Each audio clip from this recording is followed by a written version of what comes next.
opposite. I think we should continue. No, that's fine.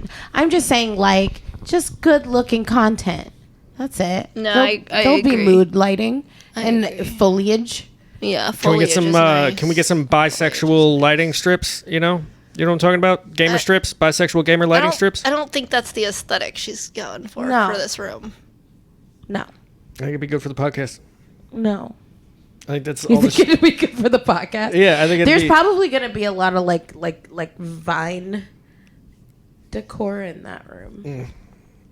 Okay, I got a good tapestry for that actually. For vines? Yeah. Is it? Trust me. Okay.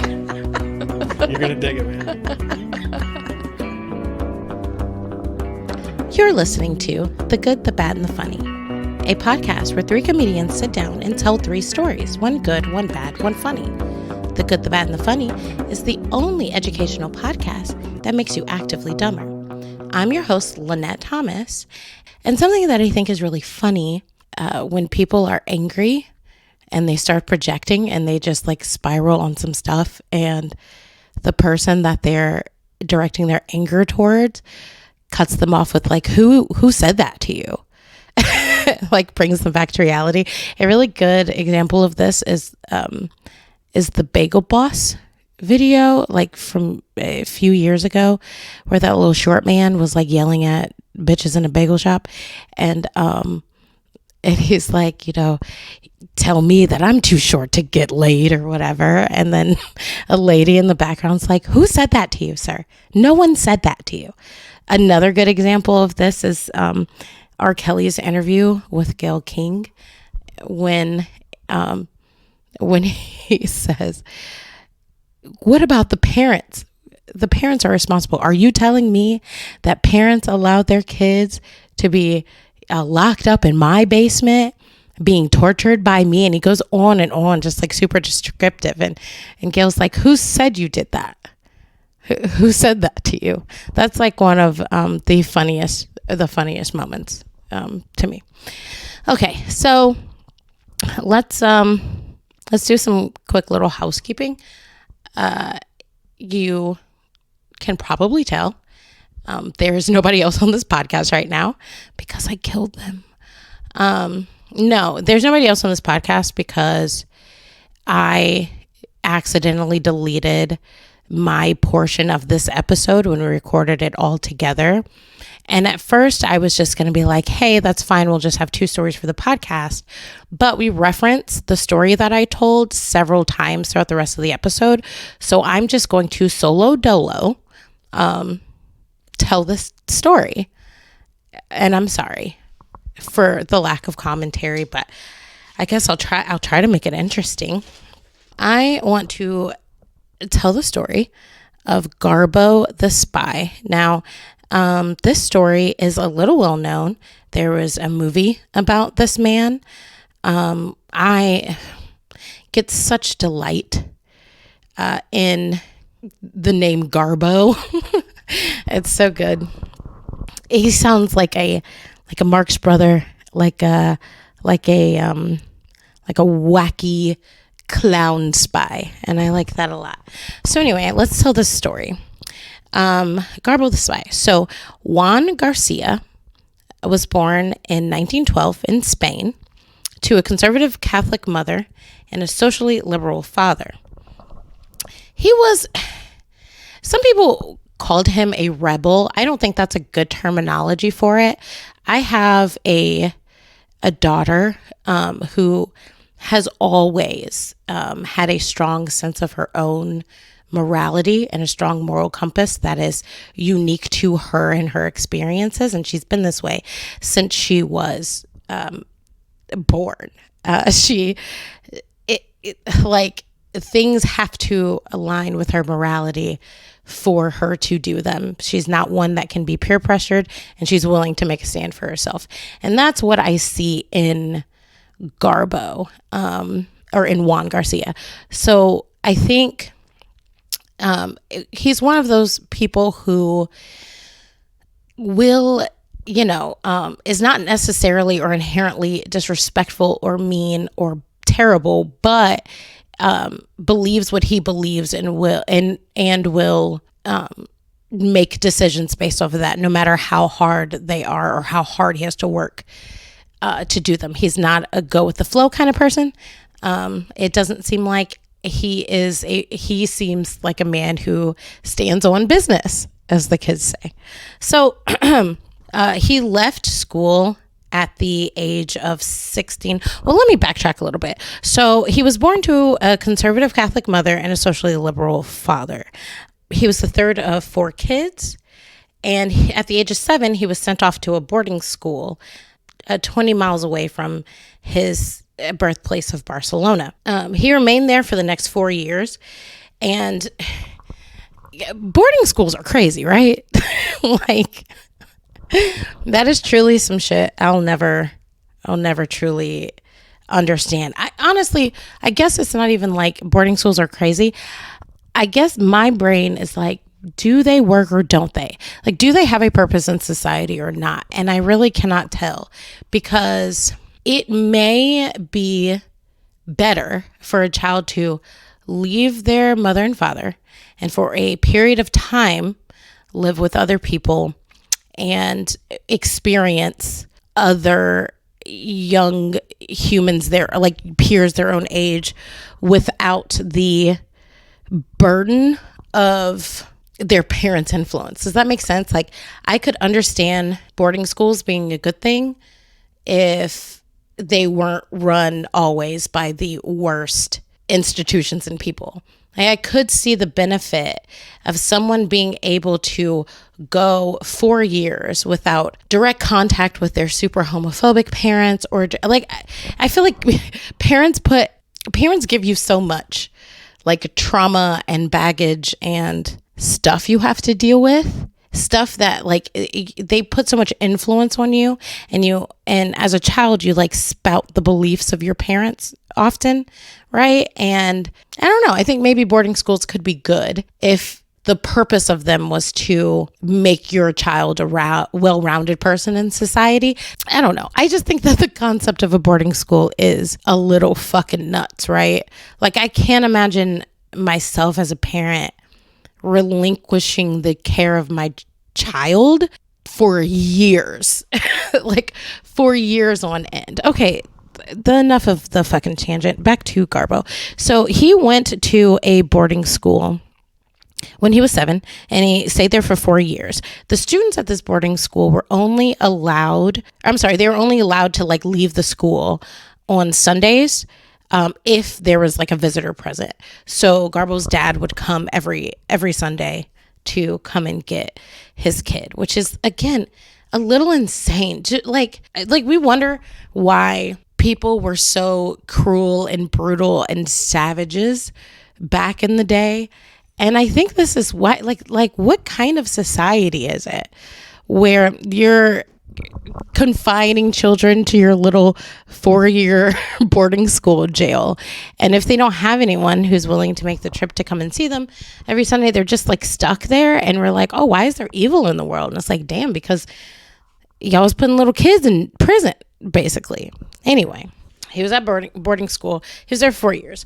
Then he left boarding school and then went back to Barcelona and began attending a school that was run by one of his dad's buddies. He left school at the age of 16, though, due to a disagreement with the teacher. And he was like, I'm not doing this anymore. He then decided to run a cinema for a while and began learning animal husbandry. Listen, I truly did not know what the fuck animal husbandry was. I don't know what I thought it was, but I don't know. But apparently animal husbandry is like basically being a breeder and getting animals together. But I guess I thought it was like husband and wife pigs. They like married animals together, which happens in our society today. And I just don't know why it wouldn't happen in another society. I feel like that is some kooky ass shit. Old stuffy people, throughout Europe would do. So whatever. It's not that. It's just breeding animals and learning how to breed animals. Okay. So he began learning animal husbandry.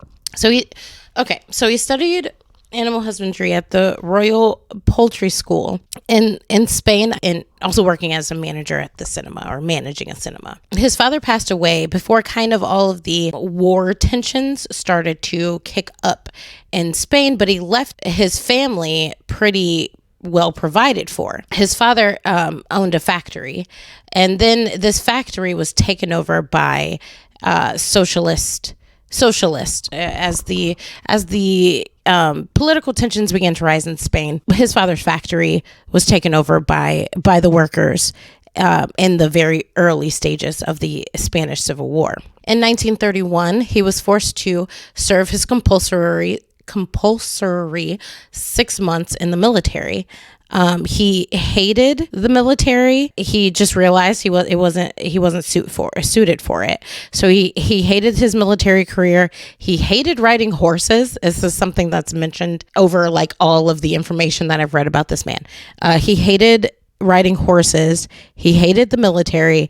And he said he lacked the essential qualities for the military. Those essential qualities being loyalty, generosity, and honor, which is like just a bold thing to say. But I agree. It's like when you work at a job and they're like, do you embody the ideals or the mission of this corporation? And it's like, not really. I mean, and I assume that's kind of how Garbo felt. Like, I don't think that he was completely unloyal. I think just unloyal to the military. And I don't think that he wasn't generous. I think he just wasn't generous to the war effort. And I think that he had honor, which we're actually going to see here. I think he had loads of honor, but just not honor towards the ideals. Okay, let's just take some time to set the stage here on Garbo's life at the time. So let's talk about the Spanish Civil War. This war was fought between 1936 to 1939 between the Republicans and the Nationalists. The Republicans were left-leaning and a part of the Popular Front government of the Second Spanish Republic. So these are socialist, communist, separatist, anarchists, like far left spectrum. Based good guys. We love them. I mean, we love the ideals. They were kind of shitheads, but we love the ideals. And the Nationalists were an alliance of monarchists and conservatives and traditionalists. This war was fought on many fronts, and there is so much history, so much Spanish Civil War lore. But the bare bones look at this war was basically fascist nationalists, traditionalists, established government against socialists and communists and people that wanted things to run for the people, by the people, versus people that wanted a strong, charismatic dictatorship or leader. So it's the fascists versus the socialist. A tale as old as time. A tale as old as time. Those are always the two factions that are fighting. So anyway, let's get back to Garbo. So at 31, he was forced to join the military. He fucking hated it. He hated horses, which is weird. But I was like, oh, how does he hate horses? He was researching animal husbandry, but he was doing that shit at the Poultry Institute. So I think he just liked chickens and he didn't really like any other animals. And then he said that he lacked all the qualities for military service. Okay, so he did his 6 months of compulsory military service, and then he just went back to fucking farming chickens and was pretty happy about it. But the Republican side of this like brewing conflict that becomes the Spanish Civil War, the Republican or socialist side of that, they first take, Garbo's dad's factory, and then they put Garbo's mom, his sister's fiance, and his sister in prison, basically, because they said that they were being counter-revolutionaries. So a relative basically rescued them, But Garbo was a little fucking annoyed. He was then called up from military service for the socialists, the Republican side. But he obviously, he just kind of opposed the socialists, the Republicans, because of what they had done to his family. So he just refused and hid at his girlfriend's home. But then the police captured him in a raid and imprisoned him. And he was eventually freed by a resistance group of right-wingers, traditionalists.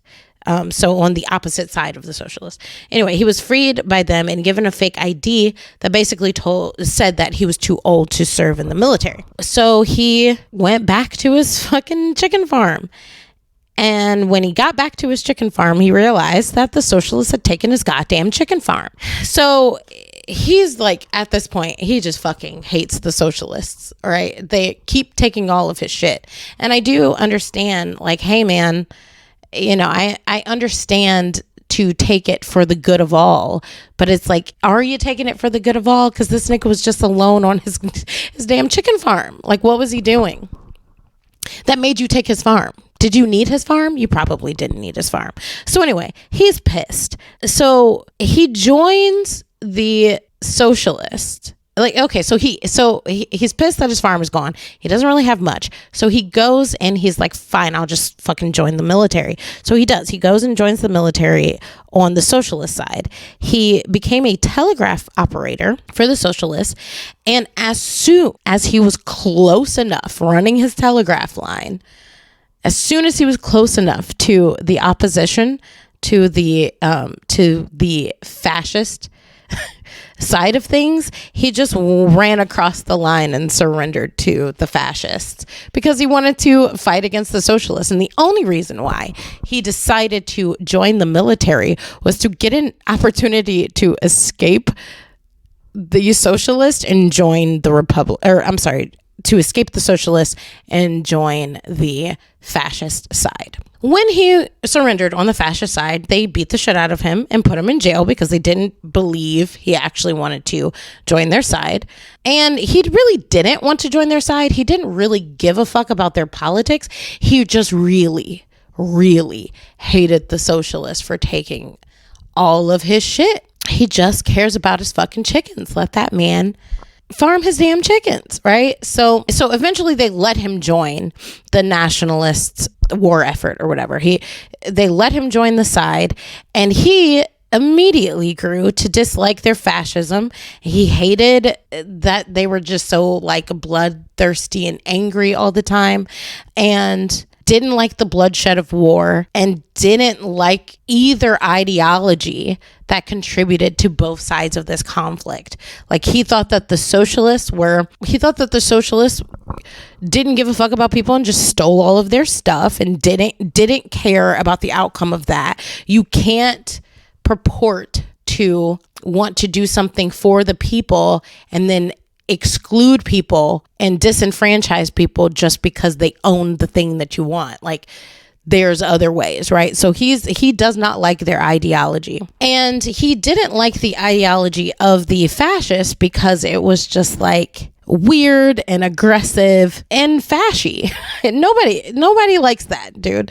It sucks. So he really grew to dislike both sides of this conflict. And after the war ended, he was pretty proud of himself for fighting for both sides of that war and never firing a shot and never contributing to the bloodshed and violence. The war eventually ends. I don't know enough about the Spanish Civil War to tell you what the outcome was, but I'm just going to fucking assume it was somewhere in the middle. I don't know. 2 years after the Spanish Civil War ended, Juan was married with a son, and I'm pretty sure was trying to still farm chickens, but it just proved to be less lucrative after the war. So I'm just going to assume the fucking socialist won. I don't know. Anyway, so he's married with a child. And at this time, a new group is making waves throughout Europe. And that group was the National Socialist Party, aka the Nazis. Now, if you were listening to the story, you know that the two ideologies that Juan fucking hates are nationalists and socialists. When the National Socialist Party cropped its ugly head up, this was a man on a mission. He had a fucking vendetta. He was pissed. He did not like Nazis. It's truly just the combination of two things he completely fucking hates, dude. And I get that. I relate to that on such a deep internal fucking level of like something that is like just the distilled, the concentrated version of the things that you hate. You ever meet a fucking person, like you ever meet a white woman, like you ever meet a white woman who, you know, weaponizes her tears and is super into fucking barn life and casually says the N-word, and you're like, oh my God, you're just like all the things I hate in one person, like in one thing. Oh my God. Ew. Yeah, that's how he felt about the Nazis. How I feel about annoying white women. Okay, so anyway, he hears about the Nazis and he's like, let me be a British spy because they're trying to attack Britain. I want to become a British spy. He went to the British embassy in Madrid 3 times, him and his wife, to try to become a British spy, but they kept turning him down. So he decided to change gears and went to the German consulate and told them he wanted to be a spy for them. He created a backstory of being a Nazi sympathizing politician in Spain who was going over to Britain on a diplomatic mission. Germany sent one of their own spies to basically vet him, and they concluded that Juan was completely legit. They gave him lessons in espionage. They gave him invisible ink, a book of German codes, and 600 pounds. They wanted him to go while he was on his mission in Britain. They wanted him to go and create a network of British spies that were sympathetic to Germany to create a basically a bed of intel that the Germans could utilize. Instead of going to London, he just went to Lisbon and bought up a bunch of newspapers. He also bought a lot of British books kind of detailing what life in Britain was like. Okay, and then he wrote a bunch of letters to the Germans pretending as if he was in London. He didn't understand how British money worked, so he would just kind of round up on expense reports to Germany and tell them that he'd figure out all the actual details and kind of break all the monetary stuff down after the war was over and Germany won. And the Germans he was working with loved this. They were like, oh my God, he's just, what a great guy. He doesn't care about money right now. He just wants us to win. Like, what a cool dude. He starts to work on this network of British people sympathetic to Germany to hand over to I'm sorry, good grief, let me rephrase that. So he began work on creating his network of spies, of British citizens sympathetic to Nazi Germany, who the Germans could utilize as their spies. And he just made these people up, like just a whole cloth, formed them out of thin fucking air. Germany put together a dossier with all of the spies that he fucking made up. The British MI5 kind of believed that this network was real. So like the British FBI believed that Garbo's network of spies were real people and began trying to figure out who the British spy could be. That's like training all of these other spies. And this whole time, Garbo is just like chilling in Spain with his family. You know, none of this stuff is actually happening. This went on for about a year. When the United States came to Spain, Juan submitted all of the things that he had done to the United States. And he's like, hey, look, I want to be a spy. I went to Britain. They told me no. So I just thought, hey, I'll go to Germany and pretend to be a spy for them. I made up all of this shit. Look at all of the things that I did. Look at all the intel I'm getting here. Look, this is dope. And so the United States get him on MI6, the British spy program. and kind of worked that deal out. And in 1942, he moves to London and became the double agent called Garbo. MI6, with all of their resources, kind of helped him flesh out this network of spies that didn't really exist, and added more credibility to the stuff that he was submitting over. The Nazis actually at this time quit recruiting new spies because they thought that Garbo had recruited enough spies. So he was able to keep all of this up by feeding the Germans either fake information that wasn't really important, like true information, but it wasn't really important, or great information that, like, whoopsie daisied, was delayed somehow. Some very pertinent information arrived late to Germany. And they were like, hey man, this information is late. Like, it would have been nice. Why is this information getting to us so late? And so Garbo was like, oh man, I'm so sorry this information got to you so late. I had sent it out on time. It should have gotten to you on time, but it turns out that the spy that was taking the information to you, he died. And then MI6 helped create a obituary for a man who didn't exist.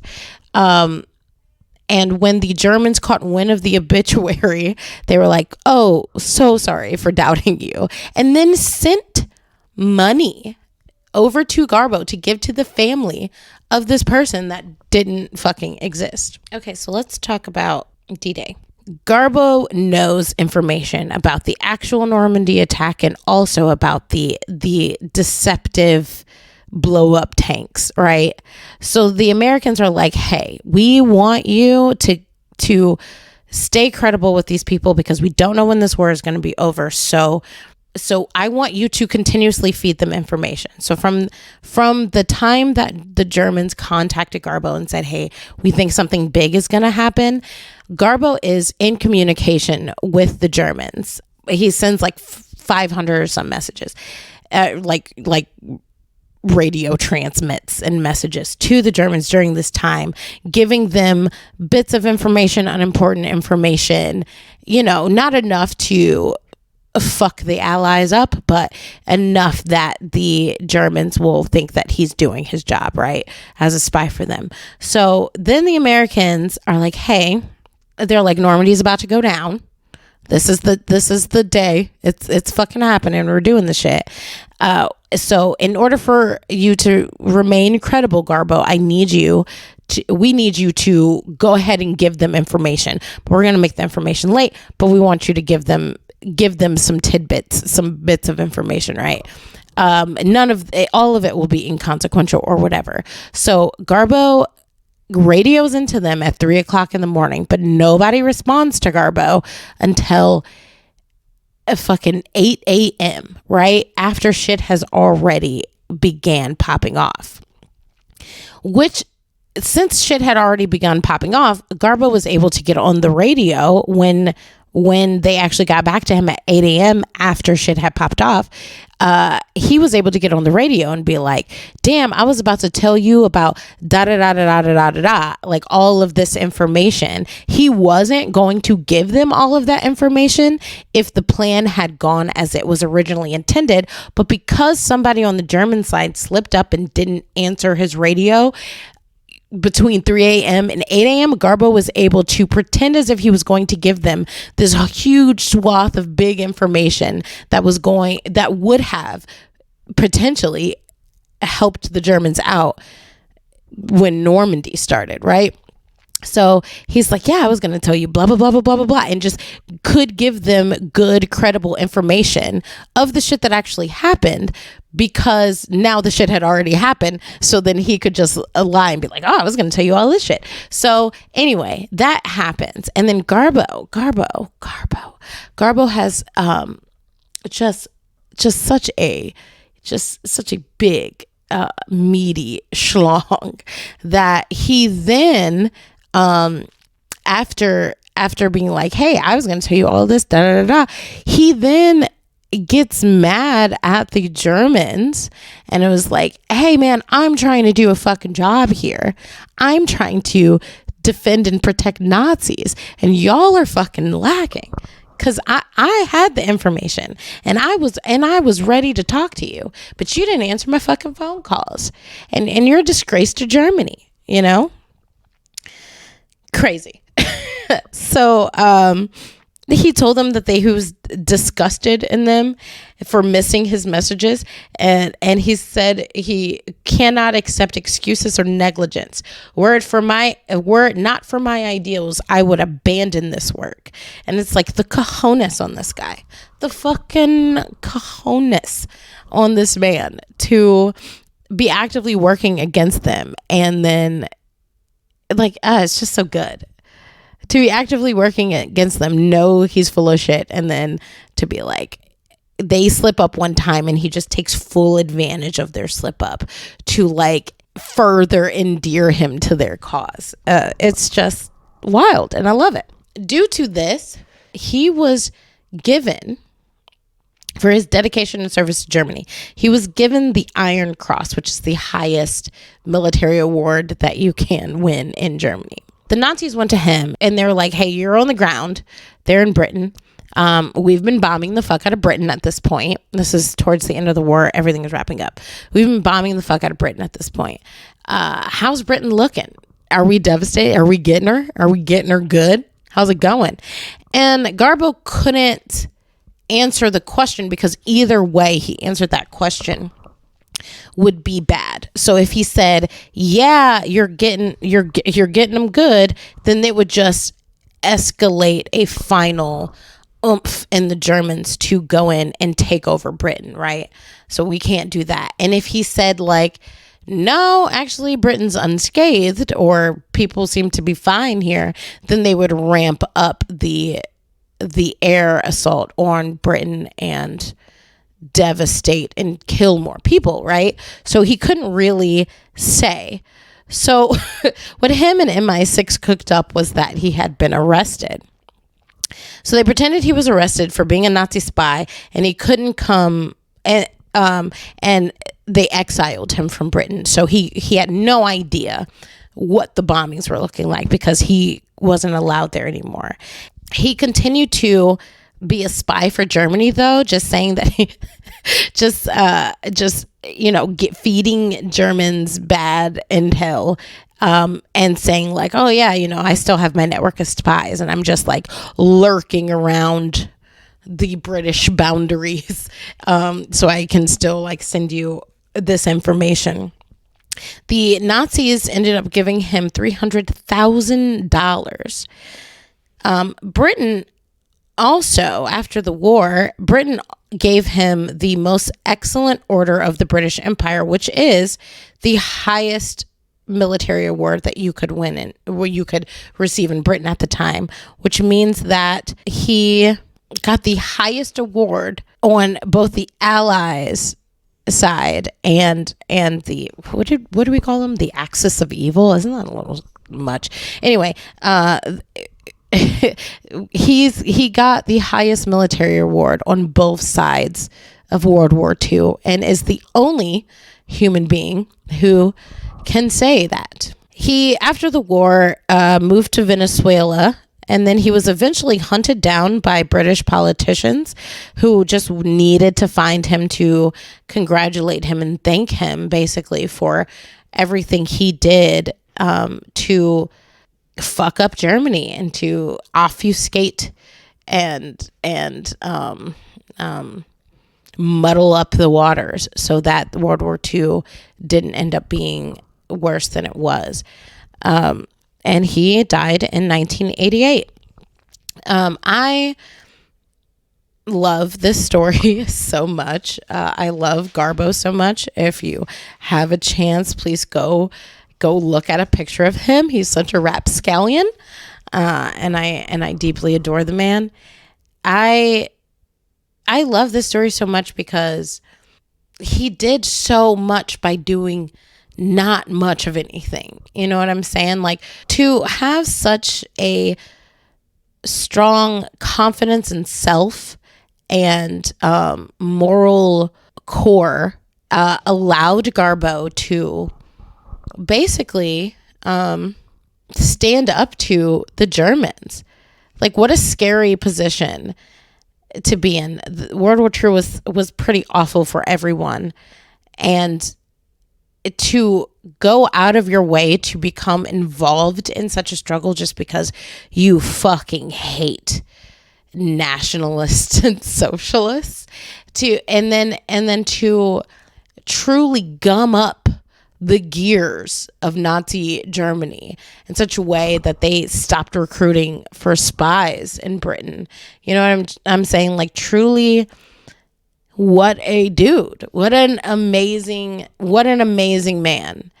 And I love that he just wanted to have his chickens in his farm, but Nazis started. Nazism came up. And so he's like, no, fuck this. Like, I guess I'll be fucking Batman then.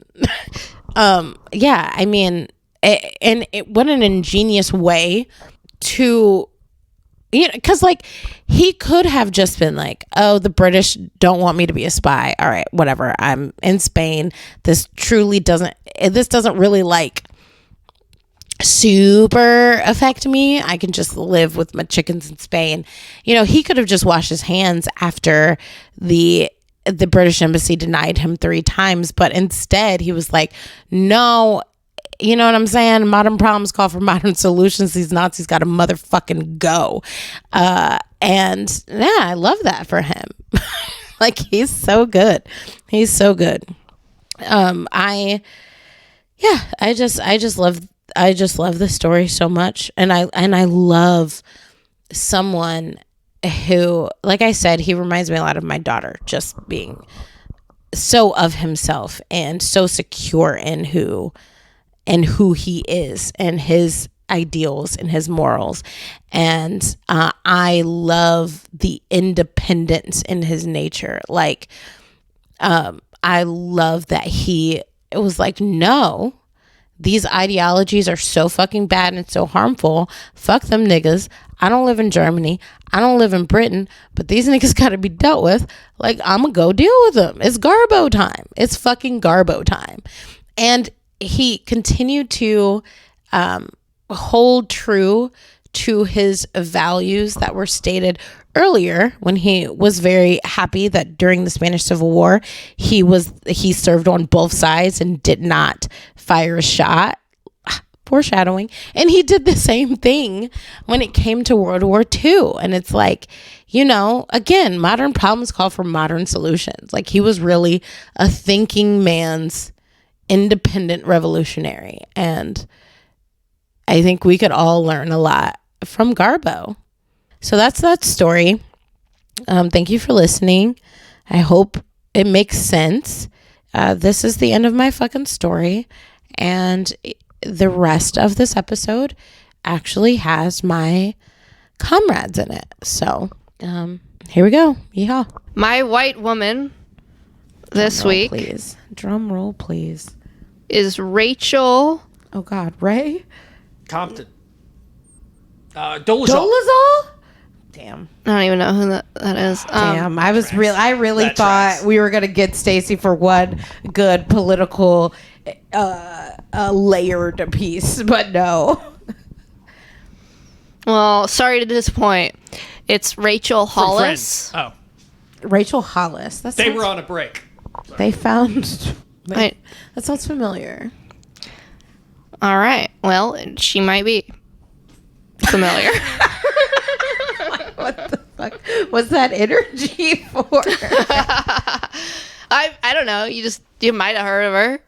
Well, she might be. She is a public figure of some sort. Oh. Otherwise, how would I? Sexy sort? How would I even know? I mean, she's cute. She's cute. I'm not gonna lie.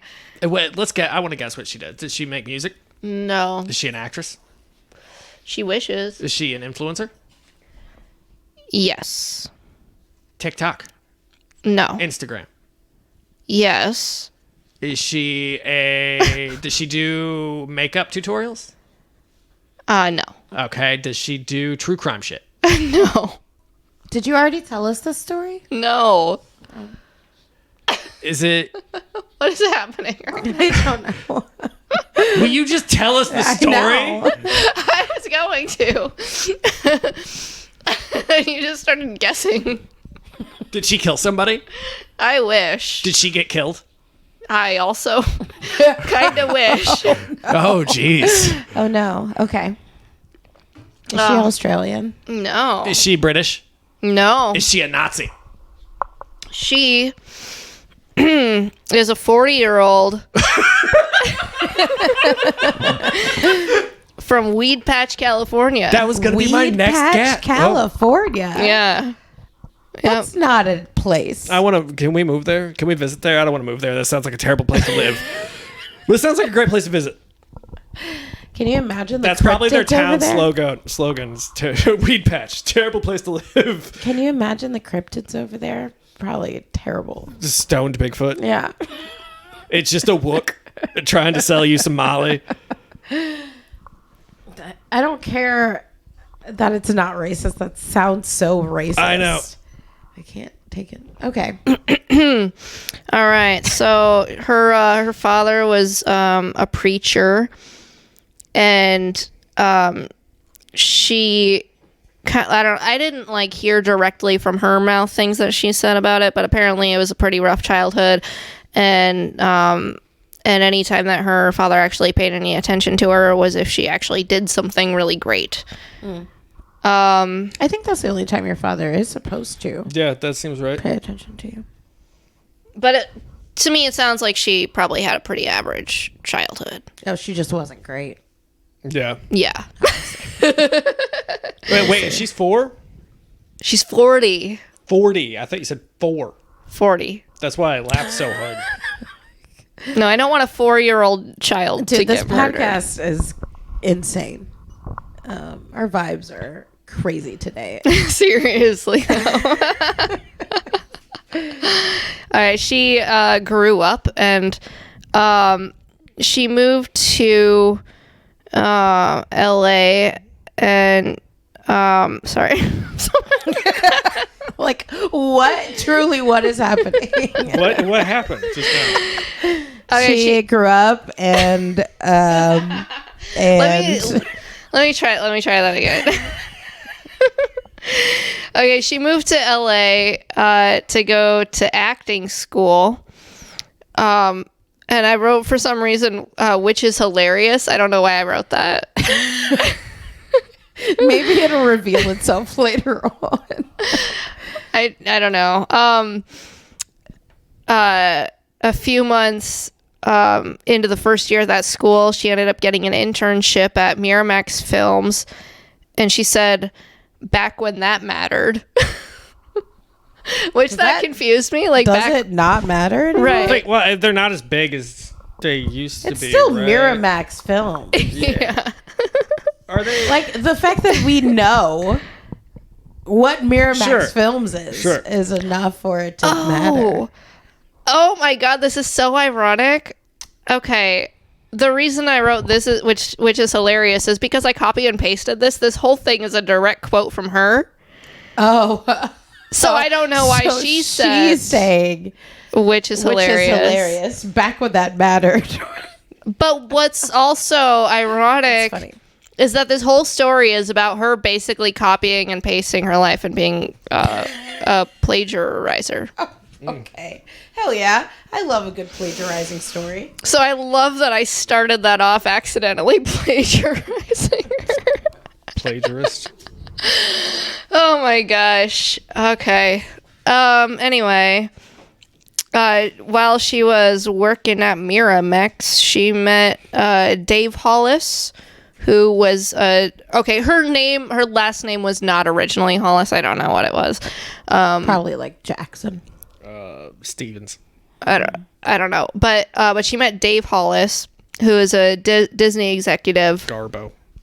And they started dating, but he basically just treated her like a booty call, and like he wouldn't introduce her to anyone as his girlfriend, and was just basically like a shitty fuckboy. Hell yeah, brother. But then We've been there on both sides.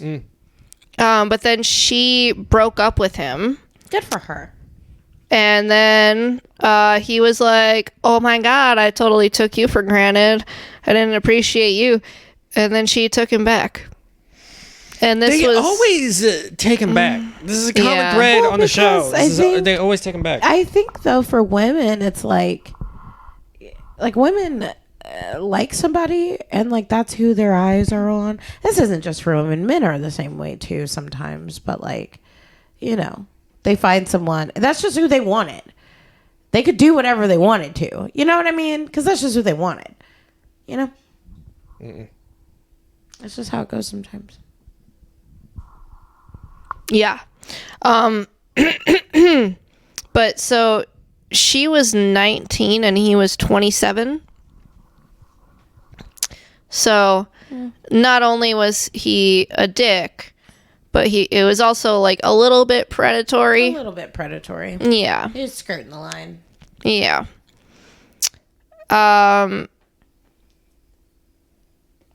Jesse's real quiet for some reason. Okay.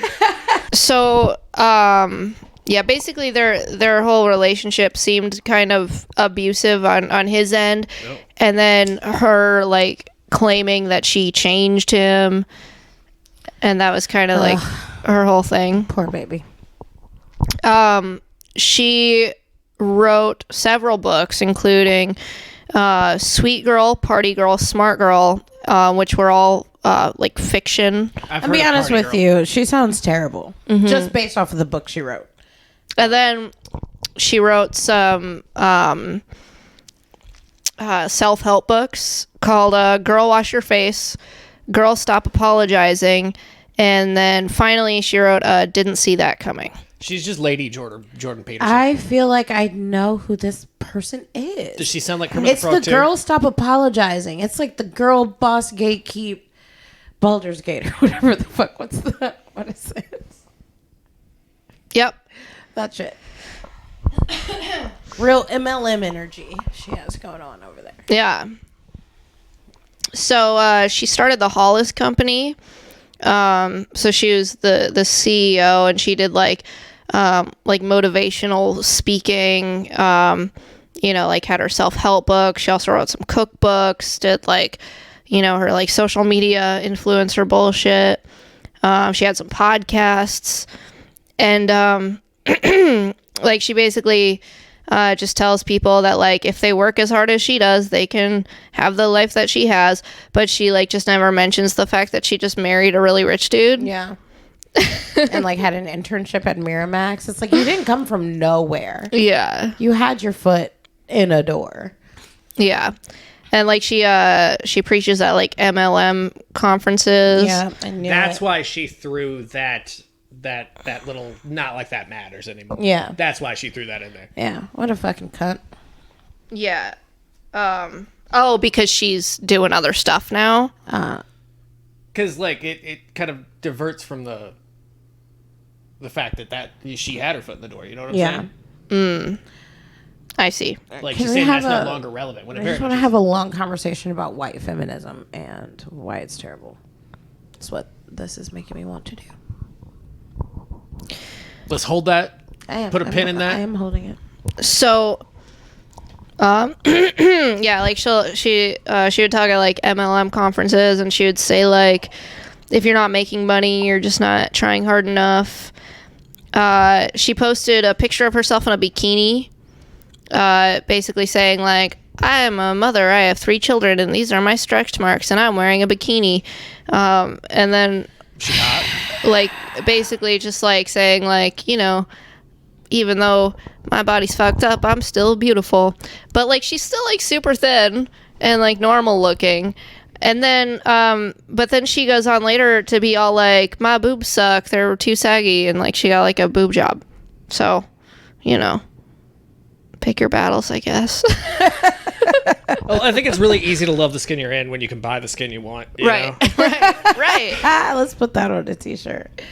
That's good. Yeah. Fuck this lady. Yeah. These people make me so angry. It's like fake body positivity.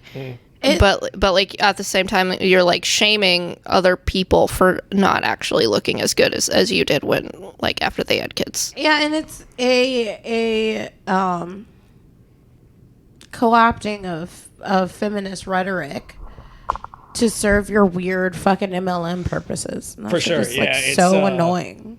Taking this idea that you're not lesser just because you don't fit a certain like mold, right? Yeah. Aesthetically, and using that to like sell a fucking product. Yeah, it's fucking like, gross. It's like feminism for capitalism. Like, please fucking suck it. It's honestly the perfect neoliberal. Yeah, like it's encapsulation of what that is. Yeah. So I didn't think that you were coming to us with the layered political critique, but you are. I think we just find that in every story. Yeah, I think so too. I was giving Stacey some credit. Thank you. I appreciate it. So she called her conferences like her motivational speaking conferences that like she did like on her own, like those were called like Rise conferences, which was already I think like in the year before established like it was like a tech company would do like conferences that were also called Rise. Yeah, and before that there's like a skateboard shop. Yeah. I think that's just local though, it is right? local. Okay. It is. But they would also do conferences.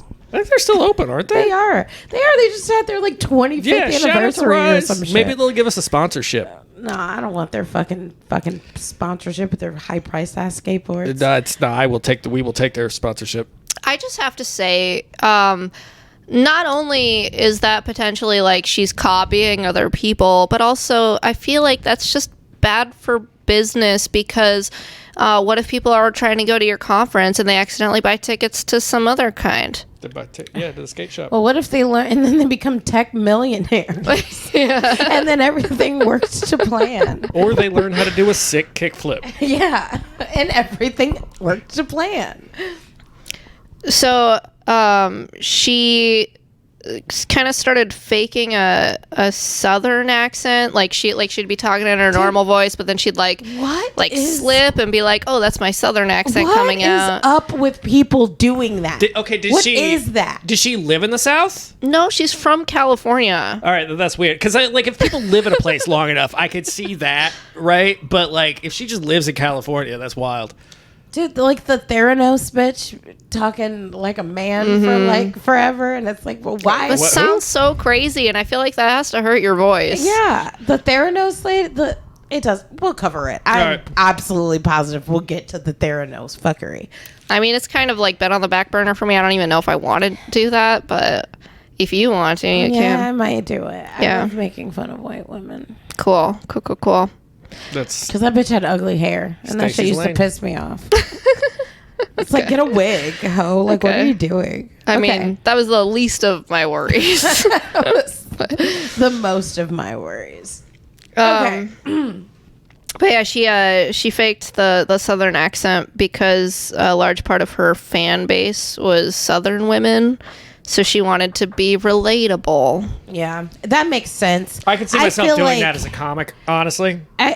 I feel like we know a comic that does that. Which one? His is different, though. Which one? Yeah, I have no idea who you're talking about. Really? Yeah, it's a whole... Stacey does. She just needs to think a little bit. I can think of like 3 white dudes right now. That fake a southern accent? Just in general.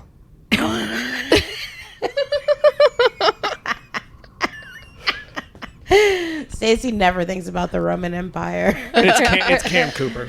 That makes sense to me, though, that she would do that. That's not a bad strategy because I do assume that MLMs took over for Southern women kind of more than anywhere else. Like, when I think of a demographic who could scrounge up enough money to invest but still be poor enough to need to do to want to do a get rich quick scheme, I can definitely, it'd probably be southern women.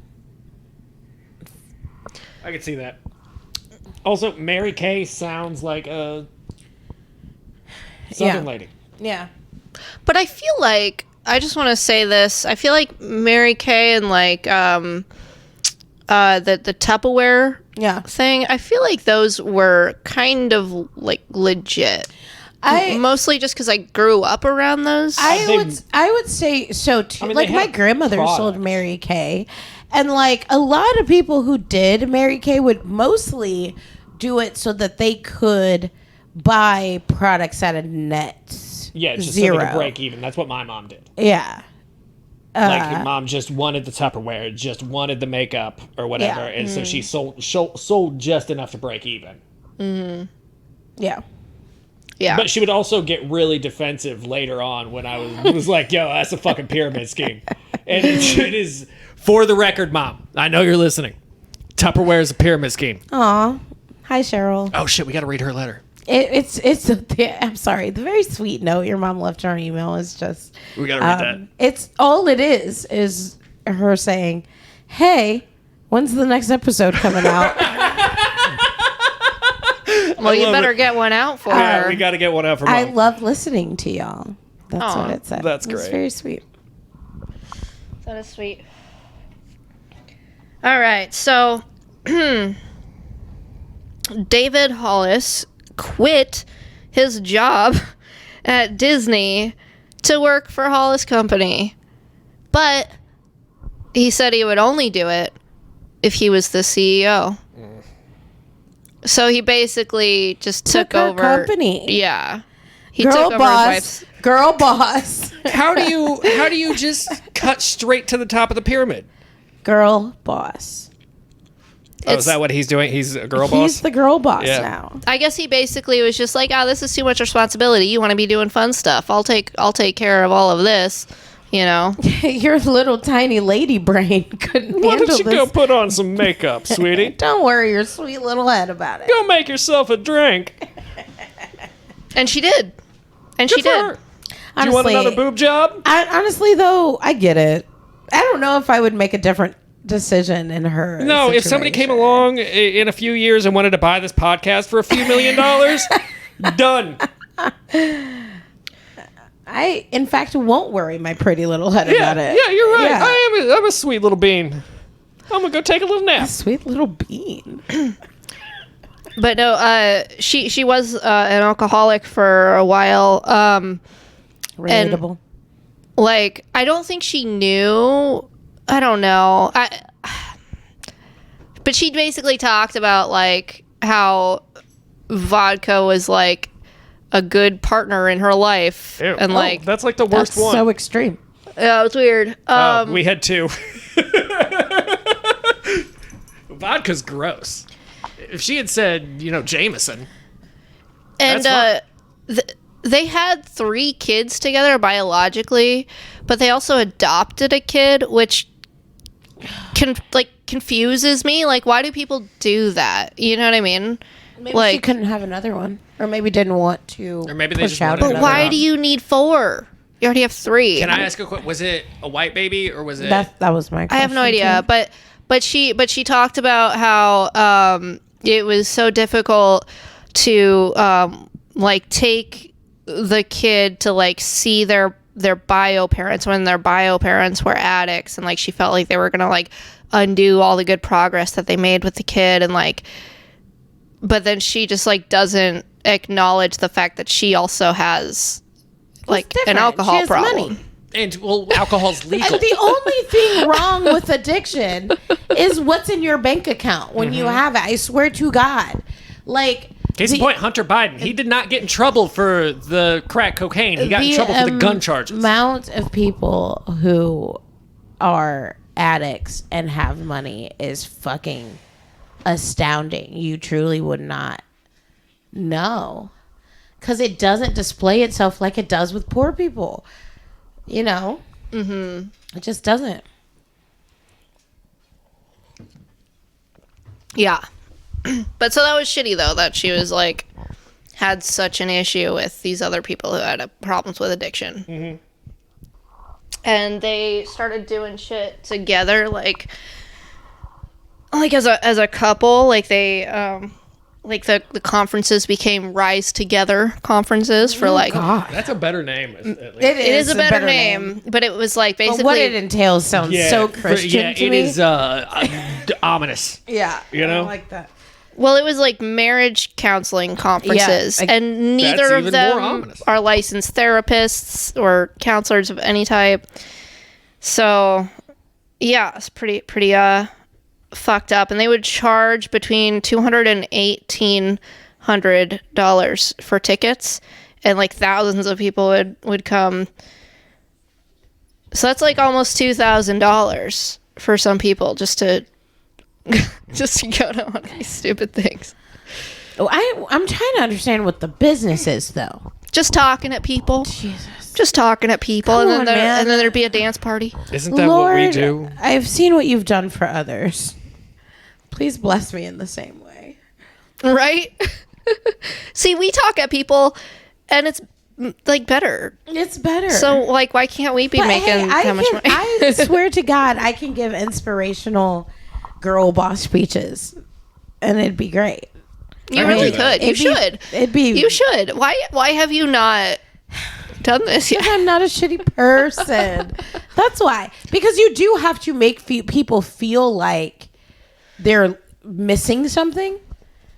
You're there to fulfill it, and that's cultivating like a parasocial relationship. fundamentally not my but it's like you have to make them feel like they're broken, you know. Sure. And because most people that go to those things feel like they're broken, and I would just be like, actually, boo-boo, you're fine. The world is fucked up. Mm-hmm. But they need you to believe that, like, it's you. You So are they a can sell problem. you the So then solution. they can sell you a solution. Yeah. That's bullshit.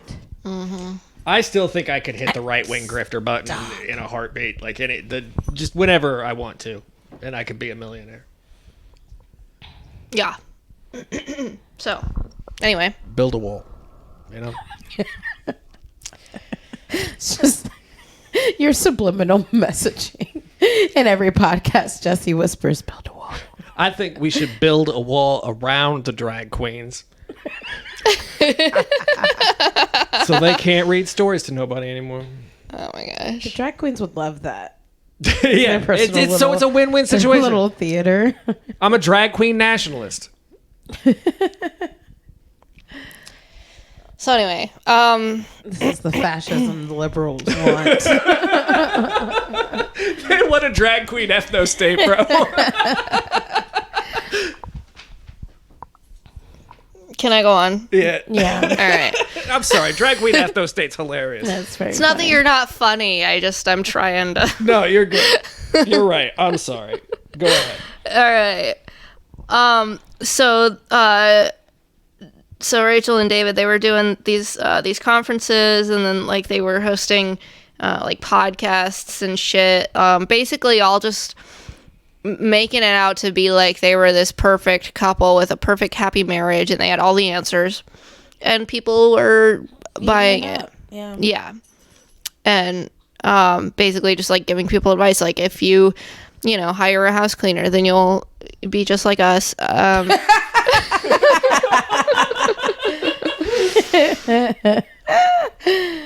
did, and I'm not like them at all. You hired a house cleaner? It's you. You don't pay me. I do. By And letting me free live rent. here. Okay, that's fine. It's fine. That's your television bill. I clean out of the goodness of my heart. Out of the good, but you live here. You should go on strike, Stacey. Oh man, if I went on strike, I would get kicked out because there'd be no reason for. That's when you Yeah. chain yourself to the basement stairs. That sounds painful. I would I'm just also saying, if you wanna just take a call the stand. police. If you just wanted to take a stand, squatters' rights, baby. Matter of fact, I call you daddy. Sir, somebody come get her. Yeah, he'd come here and he'd be like, "Oh my god, I've been waiting so long to meet you." Yeah. I need another wallet. I lost mine. It's a good wallet, though. You would lost I it? would exchange you. What a bitch. I would exchange you for 7 rabbit pelts. What are you gonna do I with would them? trade you for don't 3.5. Okay. All right. You're worth 4, but I'm willing to take the hit. So anyway, back to the story I'm telling. So Rachel put out this post basically saying that their marriage had been basically deteriorating for 3 years, and they had been trying so hard to like keep it together. And she said, we started out as best friends 18 years ago, which is just flat out bullshit, because they started out with her being a booty call and him treating her like shit. Yeah. Is how they started. You can't start out as best friends. Just It takes a while. Just by the nature of best friends. Like, if Jesse and I, like, 40 years from now get married, I still can't say we started out as best friends 50 years ago, because we just started out as friends. Yeah. Acquaintances, even. I don't know. I feel like we clicked pretty. Yeah, but we still didn't start off as best friends. Yeah, that's true. Like, that's crazy. That's a crazy thing to say. Yeah. But the 3 years that she's referring to their marriage like falling apart is the same 3 years that they were doing all of their conferences and like their podcast and promoting all of their bullshit. So naturally, people were very, very mad. What was their podcast called? I don't know. Oh, we could probably Rise look it up. Together podcast. That's probably what it was called. You bitches don't know marriage, the podcast. I'd listen to that. And she said, I don't consider it a failure. We were together 18 years. And I agree. I agree with That's that. a good run, yeah. I agree with that statement, but that's not the rhetoric you were touting to people, right? Like if your seminars were like, hey, maybe you should break up, it's been long enough, then I would be like, okay. I'll take 2. Yeah, for sure. But that's not, it was teaching people how to have a happy, successful marriage. And you predicated this knowledge on that your marriage was happy and successful, and it wasn't. Literally all of these like lifestyle influencers are like shilling Yeah. just bullshit. Yeah. And then she just blatantly admitted, without even seeming to understand that that's what she was doing, that this whole time it was all a lie, because their marriage had been already failing when they started. Anyway. Yeah, so she admitted basically that Their marriage had been shitty for 3 years. Yeah. And it was the same 3 years that they were saying their marriage was perfect. Yeah. So people were really mad. And I think like that's probably around the time that they started losing a lot of followers, because they were like, well, you lied to us. This is bullshit. You know? you telling me I could have left my husband 3 years ago? Yeah. And I stayed with him because of your shitty fucking webinar or whatever. I would be pissed. Exactly. So then people kind of started to speculate that now are they just gonna,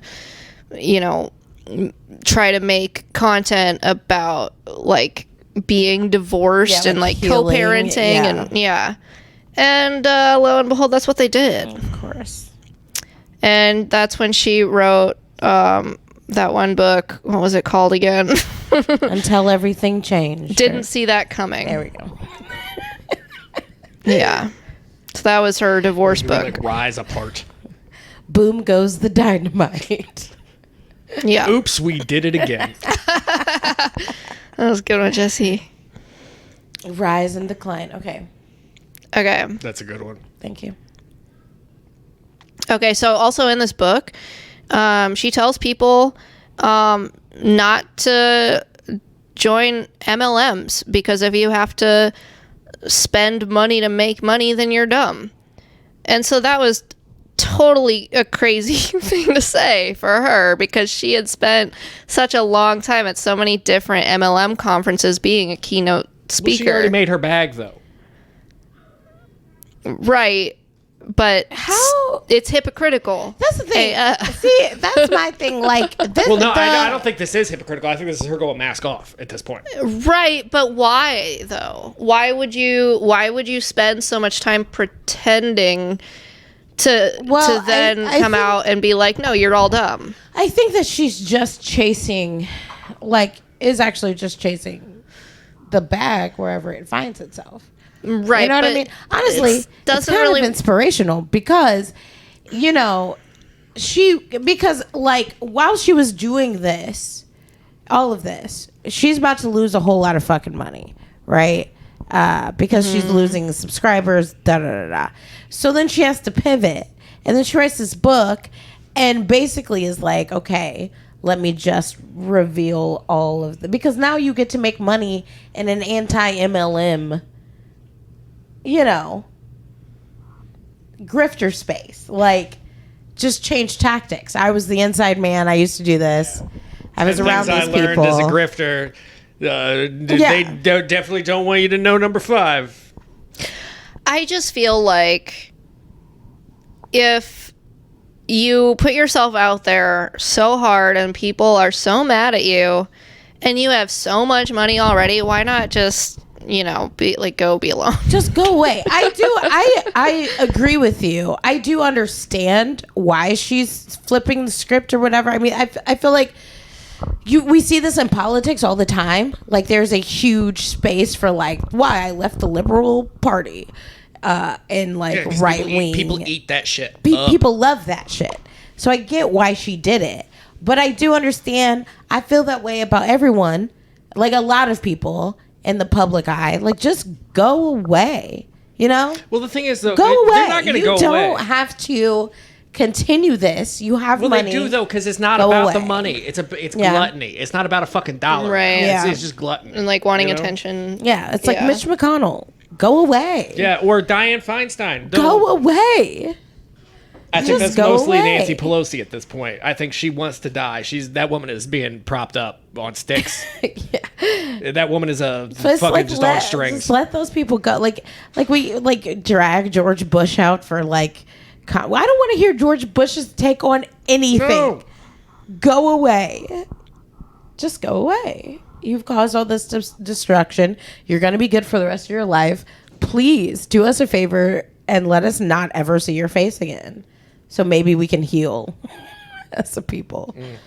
There was actually in one of the videos that I watched for this, there was a clip of George Bush where he was saying, he was like, there's this saying where I come from. And he was like... And he fucked up the saying. He really did. He really did. But he was like... That's the intro to a J. Cole album. He said something like, you fool me once. Oh, I know this quote. Yeah. That's, you can't get fooled again. Yeah, it's an intro to a J. Cole song. That's a Kendrick Lamar haiku. Yeah, it's so good. Fool me once, shame on me. Fool me twice. Fool me 3 times. I can't be fooled again. What a big dumb dummy. What a big dumbass. It's really funny. Golden Retriever president, except he did war crimes. Dude. Fuck him. Yeah, but it's like, he does not strike me as an evil guy. Poppy, what is that? No. He is weird. It's like she's got a cork. I think it's fine. It's not going to hurt her, but... I mean, it's not great. It's probably not great. Yeah, he doesn't strike me as an evil guy. I find him charming. I find him charming as well. I kind of wish, because I feel so if you ever fucking read about Roger Stone, the devil, you mean? The literal Satan on earth, there will be blood level of fucking Satan tree on earth.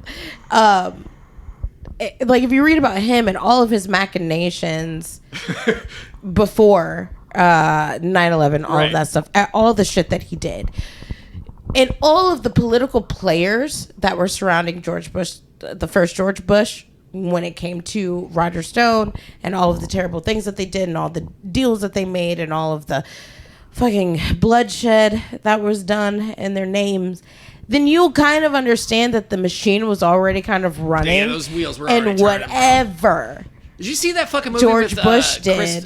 fucking Christian Bale in it where he played? I didn't. It's really good. But I've heard good things. I don't think that George W. G-dubs. had much insight. He was just told to keep the machine going as it's been going. Because he's such a blubbering idiot. You keep the machine going, we'll keep the party going, George. And he said, all right. That's all right. And then Jeb Bush came along and they were like, no. He said, please clap. And everybody said, nah. It's my Give us the Cheeto. It's my favorite. Please clap. It's my favorite thing in the world. It's so good. Because y'all happened, and I didn't think that we'd ever reach a political moment better than when we're gonna go to Michigan. Whoa! But then we got please clap. And then we got please clap, and it was beautiful. Not a beautiful moment. I thought you hated politics. I love making fun of politics. You love the circus of politics. Yeah, it's hilarious. Yeah. So anyway, This is my favorite third of the podcast. so she did a Rise conference. It was like during the pandemic, and it was like she had lost a lot of followers, and so it was like 400 people in attendance, maybe. But it wasn't even like all live. I think it was like maybe like 100 people. You said it was $218 a ticket, right? No, I said it was $1,800 a ticket. Mm-hmm. Oh, well, okay. For that like proves the my point. best tickets, $1,800 a ticket. It was 400 people. They ranged between 200 and 1,800. Well, so it was like depending on what package you wanted. Each ticket sold at $218. At 400 tickets, that's a fuck ton of money. Yeah, but there was some fuckery with her online pandemic. Right, I'm not done. Yeah, that's where we're going, right? I don't know. You might know other things than I know, but okay. I tried. I listened to a lot of videos. But so like during this conference, she was like talking about the pandemic. She was like, "You think this is hard? This isn't hard," and like. Yeah, like basically just like saying that the pandemic wasn't that big of a deal. Without, it's like, bitch, for who? Yeah, without seeming to think about like people who got sick or people who like lost loved ones or people who were really, really poor and in a really bad situation because of the pandemic. I do kind of miss lockdown. I loved it, sick.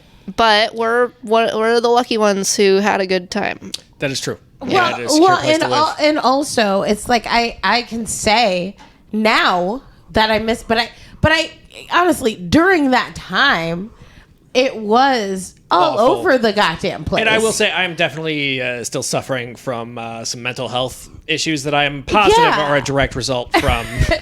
I think although I miss the I didn't get to enjoy being at home all the time or working from home or not having to socialize that much because I was legitimately worried about my immunocompromised ass getting COVID the entire time. And a lot of my friends died. And like, it wasn't like I didn't enjoy it during the time, you know? I don't know. Yeah, I'm pretty sure I have short-term memory loss from COVID. Well, you were with Dominic. Well, I meant like when I got COVID, and that was after Dominic, so not related. I thought you just blocked it out. No, I just mean like it affected my brain long term. Sure.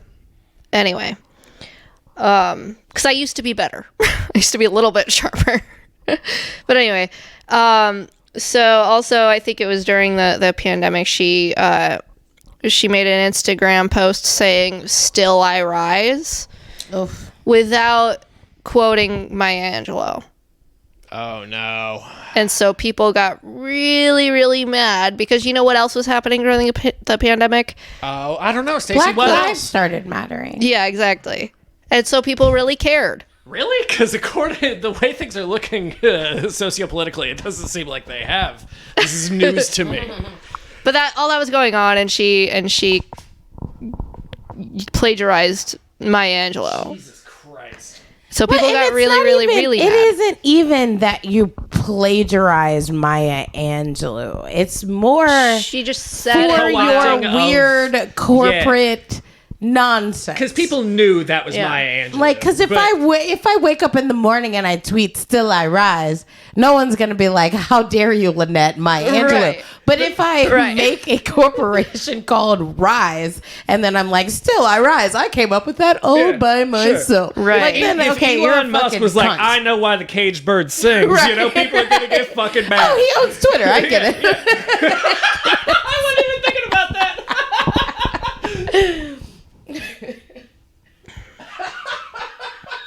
It's X now. Okay.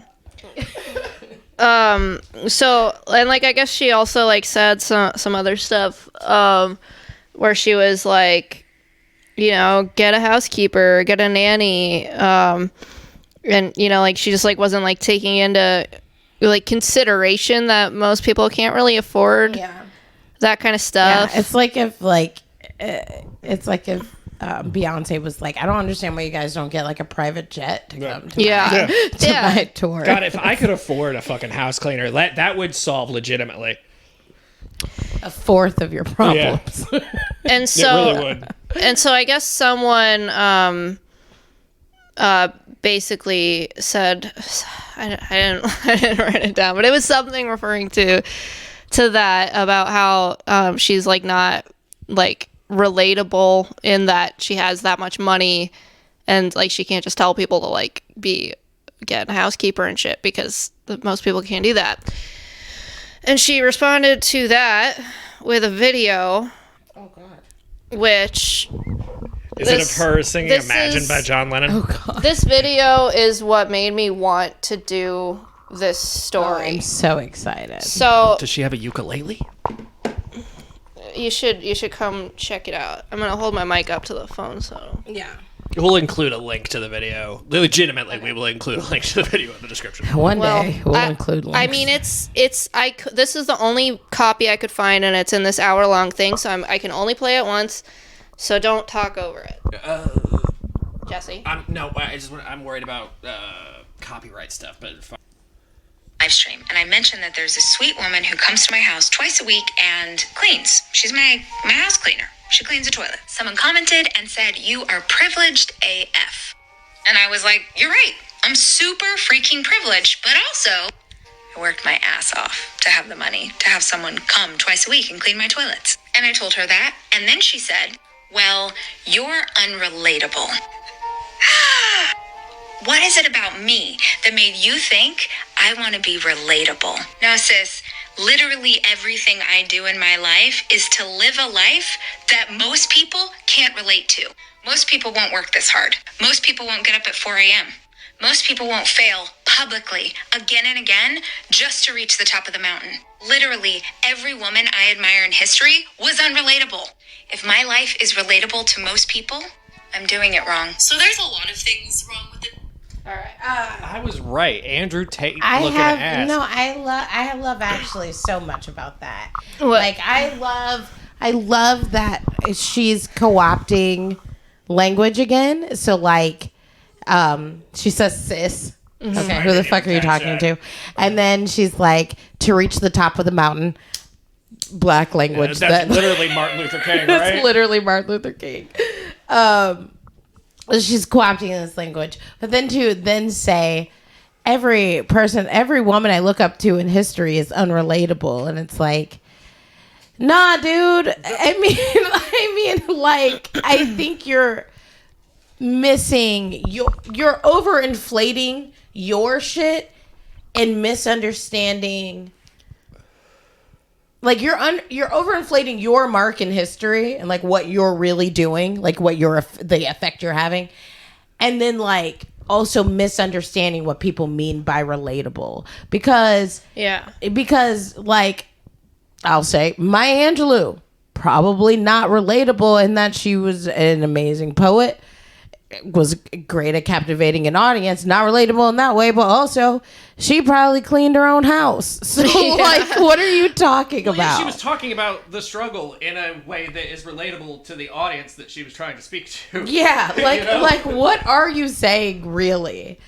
And it's like it's demeaning to say somebody comes into your house cleaner, and she cleans my toilets. Mm-hmm. What a demeaning thing to say. Like, what a piece of shit. Through and through. Well, okay. A few things. So in the description of that video, she lists the women in history that that she admires. Oh wait, hold on. Can we pause just before you get to this part? Before you get to this part, and before you get to that part,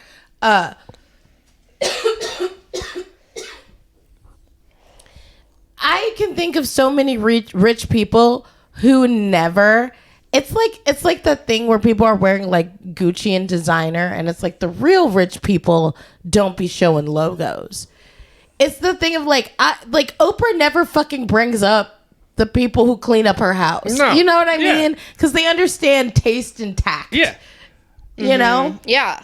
Like, It's just understood they're wearing Gucci. so it's like you're not even where you think you are. You know? Like, you're not as rich as you think you are, because a real rich person wouldn't be that distasteful I think to somebody- even bring that up. Yeah.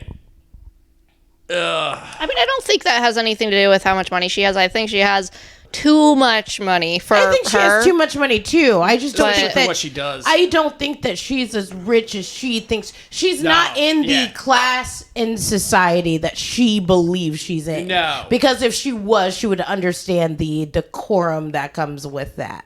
Yeah. Like how you keep up appearances. You know what I mean? Yeah. You're influencer rich, baby. That's about to be gone in a day or two. Yeah, she's probably. I mean, she's bringing in less than $15 million a year. Yeah. For sure. You know, that's fucking.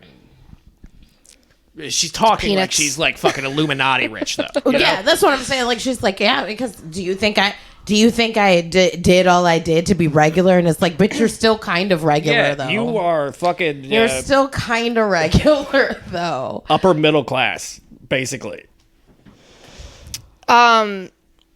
Okay. Okay, so the list. Yeah. I was going to say something, but I totally forgot what it was. But anyway. My bad. It's okay.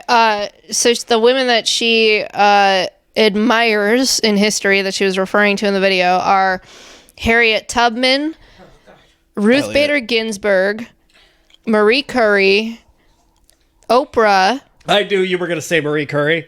Me too, because she Googled it on a Yeah, list. she just of Googled inspirational 15 women. influential Yeah. women. Amelia Earhart. It's like, Hold up. Helen Keller. This is on my son. Like, my son has a test. I swear to God that it's like For Women's it's Week like- or whatever. Yeah, it's Just name some ladies. circle the influential women. Frida Kahlo. Hillary Clinton. Malala. I'm not even going to say the Yousaf. last Yousaf. name. It's Yusuf. Oh, it's Yusuf? Yeah. Oh, okay. Greta Thunberg. It has some other letters in there. And Wu Zetian? Is that Zetian? I don't know who that is. I don't know who that is either. But so people she were Googled a recent list. Is that the North Korean lady? What's her name? really hope not, because that bitch is a fraud, ain't she? Yeah, 100%. I don't know, but people were really, really, really mad. Well, because A, B, and also C, how did these women influence you? You know what I mean? When I think about people that I look up to, like if I think, I'm like, oh, what women do I look up to? Like, what part of their life for do you try to me, emulate? I would be like, oh, do you try and be like those Mindy people? Kaling. Mm-hmm. I would be like, fucking. This is about to sound really bad. Gilda Radner. Oh no! No, I was gonna say who's. I was gonna name her husband and be like, Oh, Gene Wilder. Yeah. Gene Wilder's wife, and then I was like, oh no, you gotta think of this. That was such a great documentary. Like whatever. That is particular to me and the things that I want to be in life. Her whole MLM thing or whatever, inspirational speeches. There's so many women that could be inspirational to you within the boundaries of the things that you want to do. Like Oprah. How the fuck did Oprah, Harriet like, she Tubman could've- inspire you, white lady? What did she do? I feel like Oprah is the only person on that list who is even remotely. Oh, that's a really good point. Yeah, like Hillary Clinton would have made sense. Yeah, because it's like, what did Harriet Tubman do that you were like, me? That's exactly what I see in my what She I was a want to badass be. spy. She was a badass all around. This lady talks to people about their marriages. Like, what part of Harriet Tubman? But yeah, so then she put out an apology, and she was like, you know, I'm sorry that I have a cleaning lady, and I'm sorry that I listed women in history that I admire, was basically her apology. And people were like, no, we're mad because That's not even what she said. She was like, we're mad because you referred to your cleaning lady as the lady who cleans your toilets, and we're mad because you compared yourself to Harriet Tubman. And it's like, that's what I'm saying. It's like there's so many women, even black women, that you could be like, oh, this person inspired me. But it's like, you were so vague. The gambit of women you mentioned, so varied. Yeah. Like, no. And the thing that the internet does really well, that I think that we've gotten away from a lot in recent years, because everyone reads too many books and wants to talk theory too much. But I think the thing that the internet has always done really well is understand. We get what you're doing. We smell your fucking bullshit. Like, the internet can smell a phony so quickly. Like, nah, something just doesn't. So it's like, it's not that there's anything necessarily wrong with her being like, these women are inspiring, but it's like, we get what you're trying to do when you call these women to your back when we're upset with you talking about your house cleaner as the person that cleans your toilets. Like, yeah, it's so we transparent. get what you're fucking doing. Yeah. You know, without, like, I feel like now the internet's like, no, because actually we can theorize how this is da-da-da. But like when this shit was happening, it's more clean cut. Like, bitch, we see what you're fucking doing. Mm-hmm. And you're not about to escape with your grandstanding. Yeah. I should have put this note with the Maya Angelou thing, but when that happened, the Maya Angelou misquote on her Facebook or her Instagram, sorry. So basically, people were mad about that, and she was like, oh yeah, like a team member of mine posted that, and I fired them. Yeah, I fired them. Yeah, she did. You know what? She I had fired taken someone. too much Ambien, and I stayed Wait. up. I thought, no, absolutely not. Because then I would be mad at the other direction. You fired them? Yeah, she fired an employee and claimed that was the employee that posted that.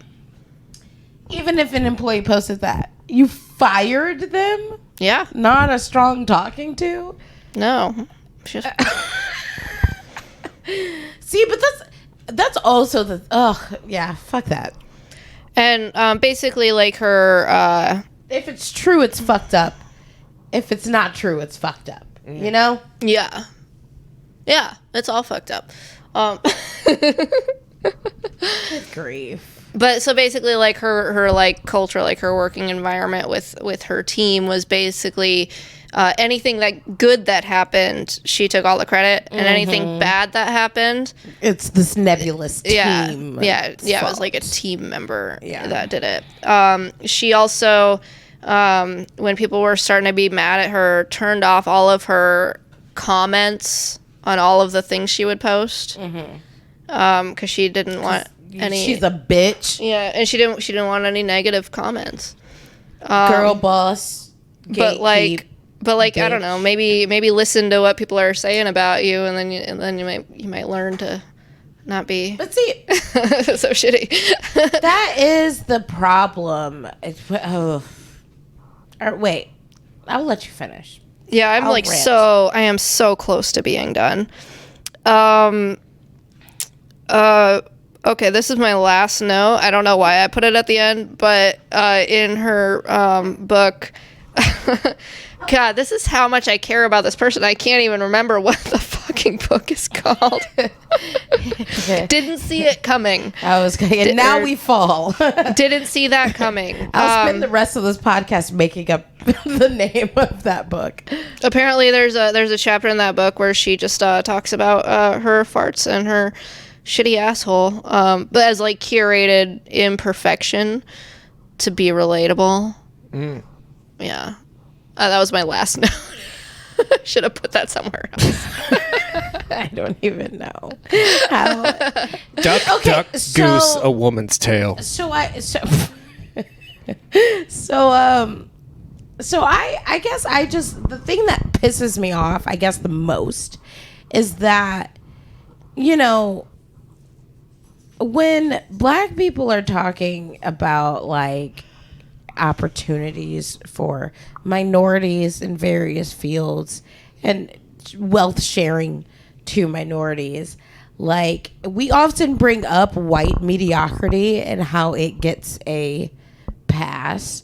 And I think this is a good fucking example of how like feminist rhetoric and our like Eurocentric beauty standards combine to like boost mediocre fucking white women up to this fucking station in life. Like this lady should have gotten 0 opportunities. She had no skills. Her company was literally nothing.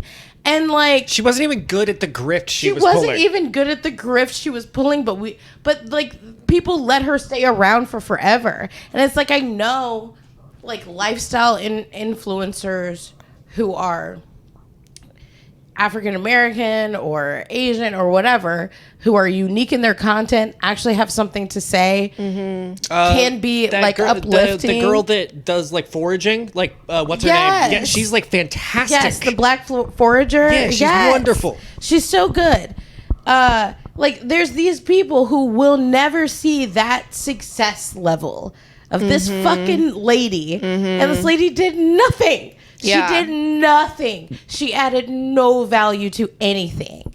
But it's like, and especially the time that this lady was like thriving, was such a time for like bullshit feminist platitudes It was that like peak. lacked any kind of fucking substance. Yeah. Like, And it was all like just like bullshit, like plagiarism, like not even really plagiarism, but like very obviously not her own ideas. Like, you know, just like pull yourself up by your bootstraps, or like if you get knocked down, get back up again. but it's also it's that weird thing of like the right wing ideology of like poor shaming and whatever, but you wrap it in this faux feminist package with some MLM fucking dumbasses, and then we pretend that it's like, yeah, this is the way women should women should be. It's girl boss capitalism. It's girl boss capitalism, and this shit fucking.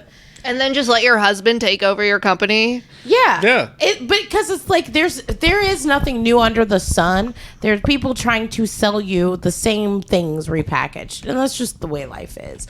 But it is particularly sinister when it's like the exact same dynamics, like as right-wing like Christian nuclear family dynamics that you've repackaged into this feminist aesthetic of like sisters are doing it for themselves or whatever.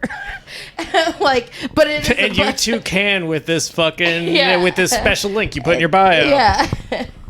What the fuck, man? You know what a what's piece of crazy shit. though is that like she probably could have been like a really good whatever she was trying to do. Like she could have been. What that is the job, dude. Right. Like she could have been really good if she had just like legitimately wrote down her own thoughts and ideas and like. I don't think she's. I don't think like, she I had I don't think any. she has any. and just not been such a narcissist. You know what I mean? Like, it's She's not got no that hard. hook. What she did is not that hard. She could have just like not taken other people's words and used them as her own. But it's like blatantly. that's what it's made up of. Yeah. Like I don't know. like if you like scroll on TikTok, one of the things that has been like a pet peeve of mine for forever is that like I will say something and then like a white dude, like either a dude or a white person will be like, oh, that's a good thought that you had there. And then they'll say that. Mm-hmm. And then people will be like, yes, white man. And it's like, nigga, that's the same shit I said that. Mm-hmm. He ain't say that shit. I said that shit. You know what I mean? It's like that. But it's like it has to go through, you know, it has to go through the soul and out the vocal cords of somebody in America that is more palatable and more, you know, likable to the mainstream. And that generally happens to be like a white woman. That's really weird because I've experienced this thing where I will say something and then people won't agree with it until another person says that thing. Never mind. I get it. Yeah. No, I see what you're doing there. I waited too long. We just weren't in the right group. I swear to God, if we were at the rail, people would be like, yes, Mr. White Man.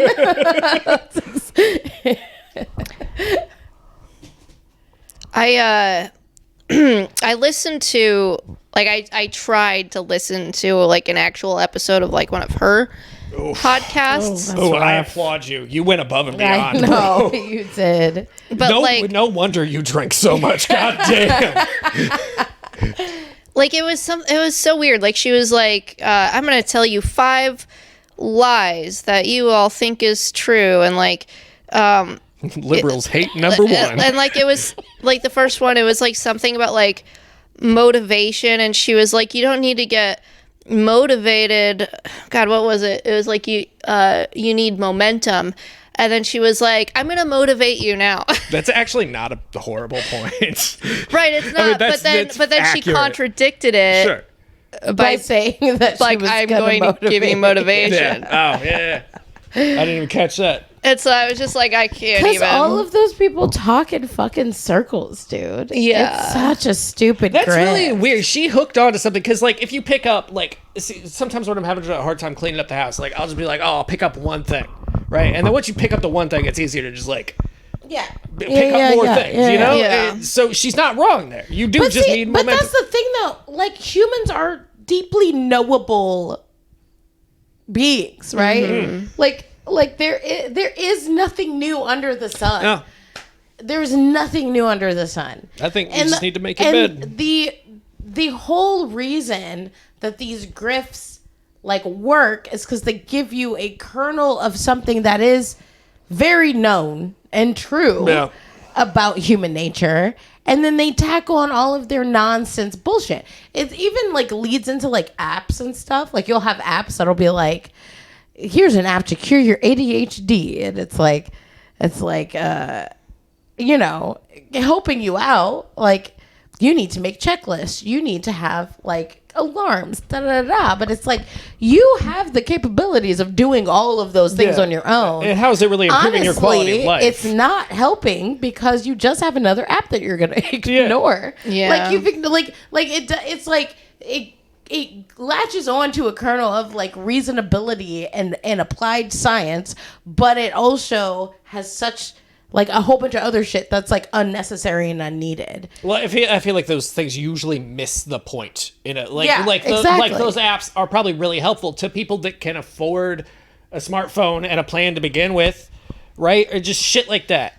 Yeah, but also it's like the whole thing with ADHD is that you don't remember anything. So like your app is just gonna or you become blind to those things. Like I set alarms for shit all the time. You become blind to that. Yeah, absolutely. So yeah, it's like I don't know. It's the reason that they work, because people do find kernels of objective truth in them, but also they don't work because it's made to get somebody rich. Like, it's not made for the best interest of the individual. It's not made to actually help people. Yeah, it's just made to make a buck. Yeah. Yeah. Kind of like, it's interesting that it kind of ties, but it's like Garbo, though. She's like sandwiching bullshit within some truth. I was actually thinking that while you were telling your story. It's fun. I was like, these both kind of relate to my story too. Very interesting. Yeah, you can do both. But so you should do for good and not for evil. Yeah. You should be anti-fascist about it and not trying to get everyone's money. How beautiful is it? Just back to the Garbo story real quick. How beautiful is it that this man just happened to be alive during a civil war that involved both like nationalist and fascist, that just perfectly okay, I just want to him. say, first off, I want to say those socialists were also fascists. Like, they were just straight up jacking people's shit, like their private property. And like, socialism distinguishes between like personal and private. Like, they were taking his personal property, right? Like, those guys were also fascists. I don't necessarily agree with that, just because what needs to be done to get the job done isn't necessarily how you're going to continue, right? Like what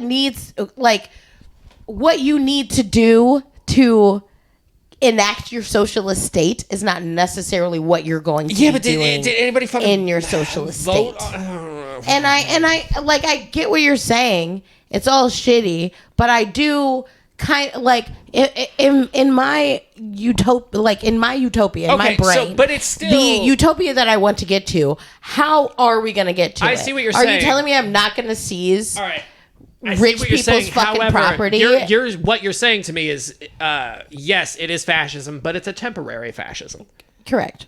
Okay. Yeah, basically. Okay. Basically. In theory, but however, it never turns out that way in practice. It doesn't, because like you're giving up a lot, like for a socialist thing to get to Bruin. You do have to put your trust in a charismatic leader. That's you have to put your trust in that you're going to give this person all this power, all this capital, and they're going to give it back to you at some point. Isn't it power corrupts absolutely? Like, that's just. It's what's the phrase? It's power corrupts. Fool me once, fool me twice. Can't be fooled again. Yeah. Is it absolute power corrupts absolutely? Absolutely. There we go. Yeah. Absolute power corrupts. Damn. Who would have thought Stacey would come in on that one? Holy shit. Yeah. Absolute power corrupts absolutely. So it's like hard to even enact a socialist state, because the nigga that has to get it off the ground has to have all of the tenets of someone who is gonna get into fascism. You know what I mean? I don't know if that's because what about I think it's absolutely true. You know what? We just need to start our own political podcast. Is this not a political podcast? I feel like it's not supposed to be, but everything's political, and everything is corn. Jesse, do you have a story you want to tell? I do. So last week, what I covered was pretty heavy, and I wanted to do something pretty light this week, and then I rolled a 1 on my investigation check. So again, I know we normally do this in the description. I will be here all night if I go through all of them. So just check the description. Pause the podcast real quick if you are sensitive to like discussion of certain things. Is it all the things? Pretty much all of the things. Okay. Like, if you can imagine it, it's probably in here. Oh boy. Actually, surprisingly, no drugs, I don't think. Let me set the scene. All right, set it. It's the 1980s. America is in the throes of the satanic panic. parents across the nation are gripped with the fear that games such as Dungeons and Dragons and the increasing popularity of heavy metal were influencing children to join Satan-worshiping cults. As it was. Thankfully, there is no evidence of any satanic cults operating within the U.S., let alone ones using children in their rituals, right? Which is what I would say if I had never heard of today's subject. Oh, God. Oh, no. The Finders. Oh, God. All right, so it is February 4th, 1987. 2 police arrive at Myers Park in Tallahassee, Florida, after receiving a call about 2 suspicious but well-dressed men watching 6 filthy, malnourished children. Watching? The kids were playing at the park. They were hanging out. I see. It was noted in the police report that, quote, the children were covered with insect bites. They were very dirty. Most of the children were not wearing underwear, and all of the children had not been bathed in many days. It was also noted that they were traveling in a 1979 Dodge van, which contained a few maps, several letters, 20 floppy disks, a computer, again, it is 1987, and a dirty old mattress.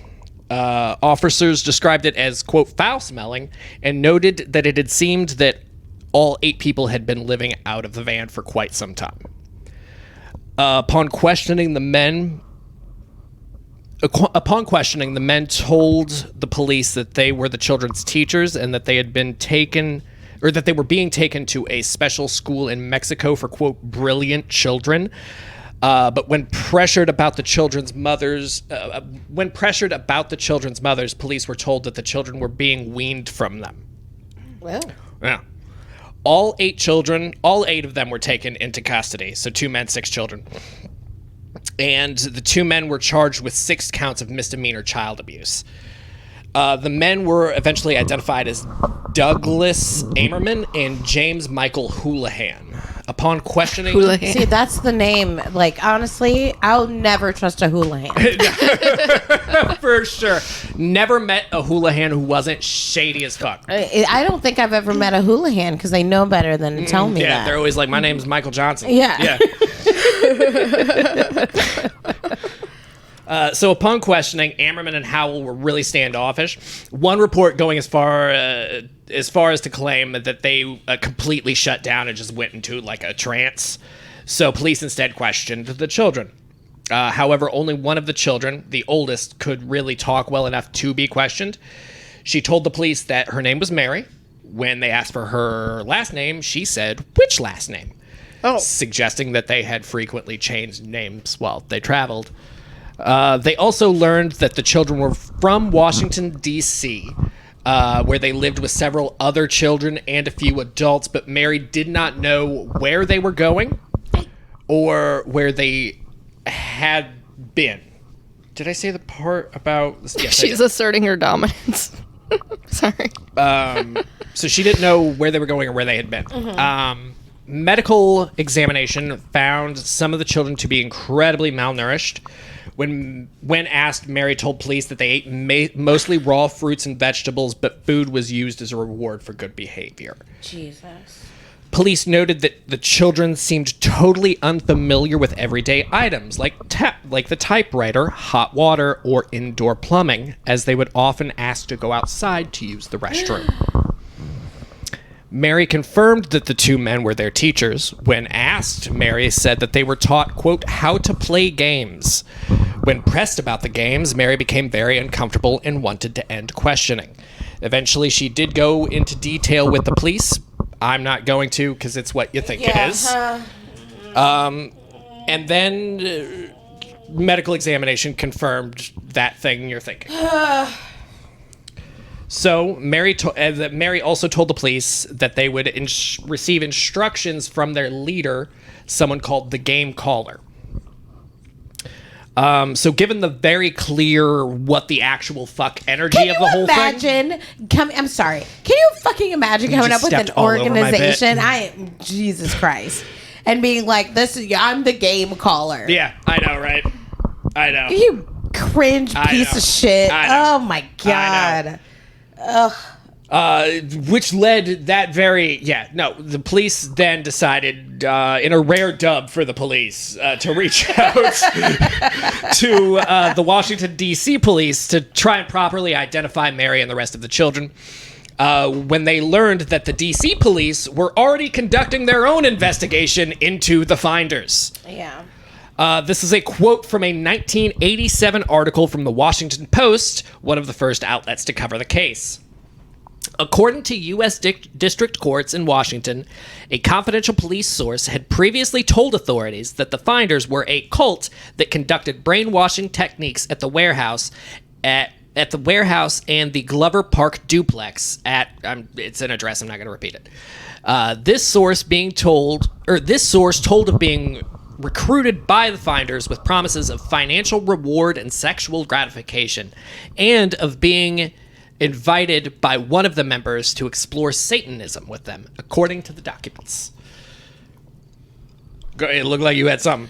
Well, because it's like... It's like... We got everything. You want we got money? We got sexual gratification? Satan? Like, you really buried the lead there, I think. Open with the Satan. Oh, Anon also claimed that the children were victims of ritualistic abuse.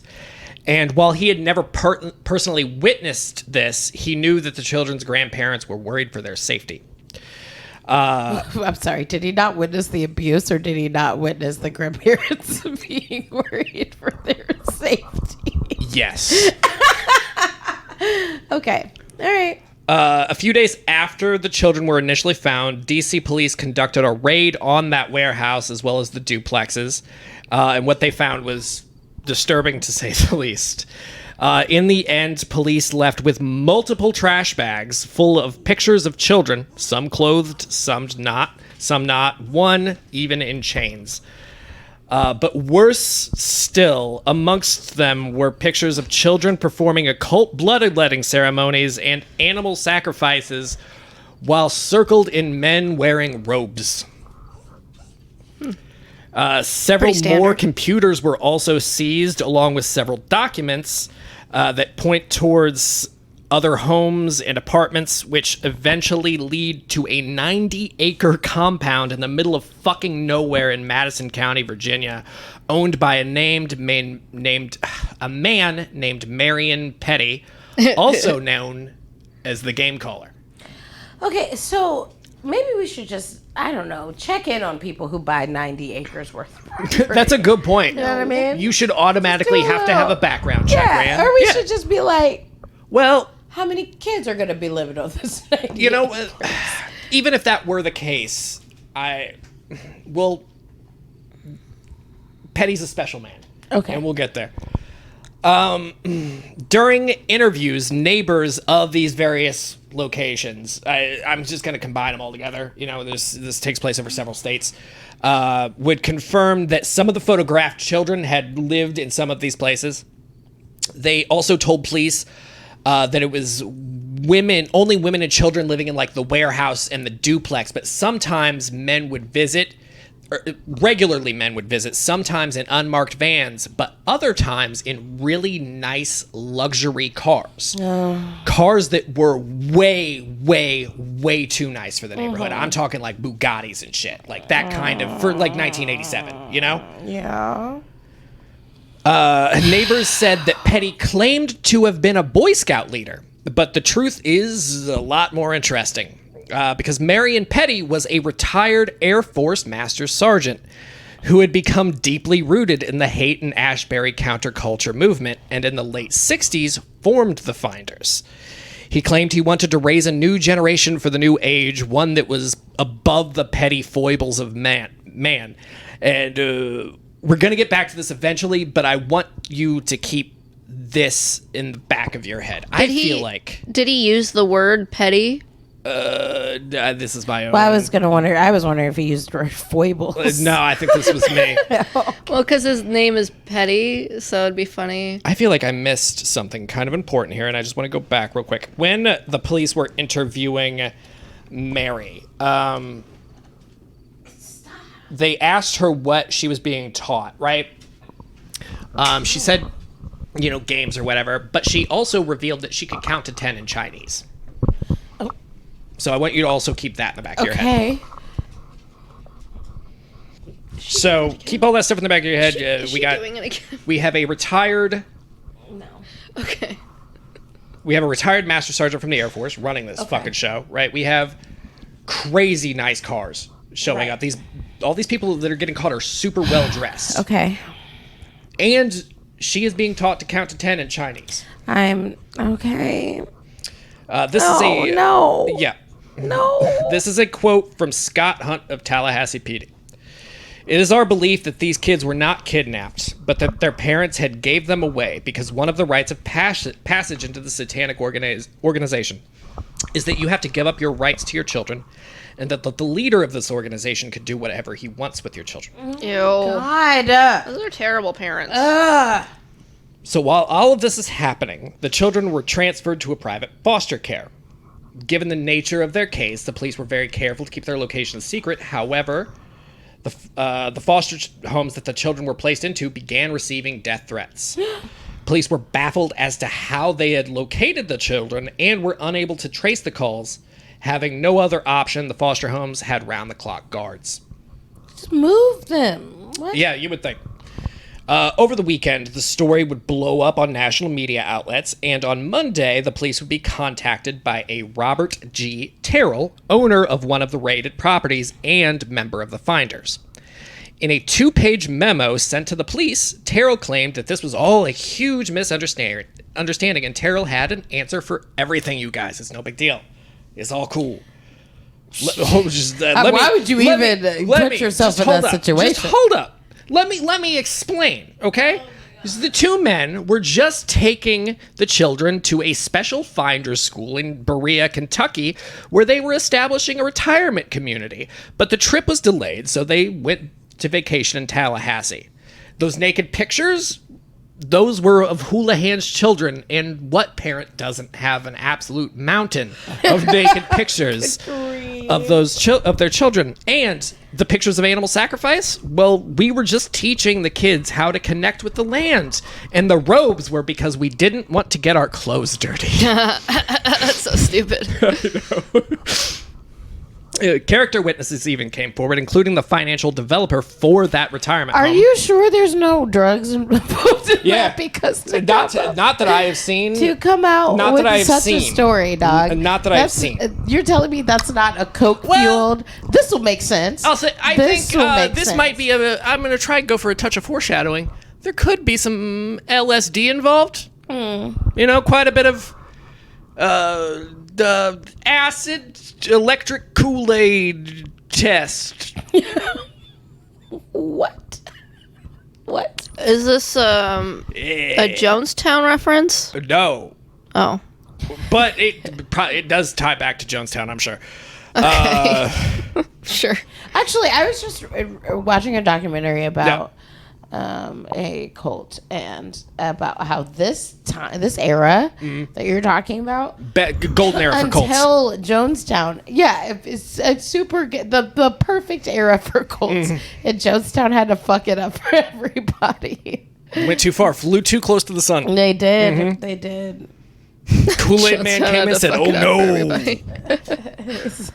Nikes, y'all niggas going to heaven in Nikes? Absolutely that was not. after Jonestown. Oh, was it? Yeah, that was in the 80s. Heaven's Gate was after Jonestown. Yeah, that was like in the late 80s, early 90s. Yeah, it was like a copycat cult.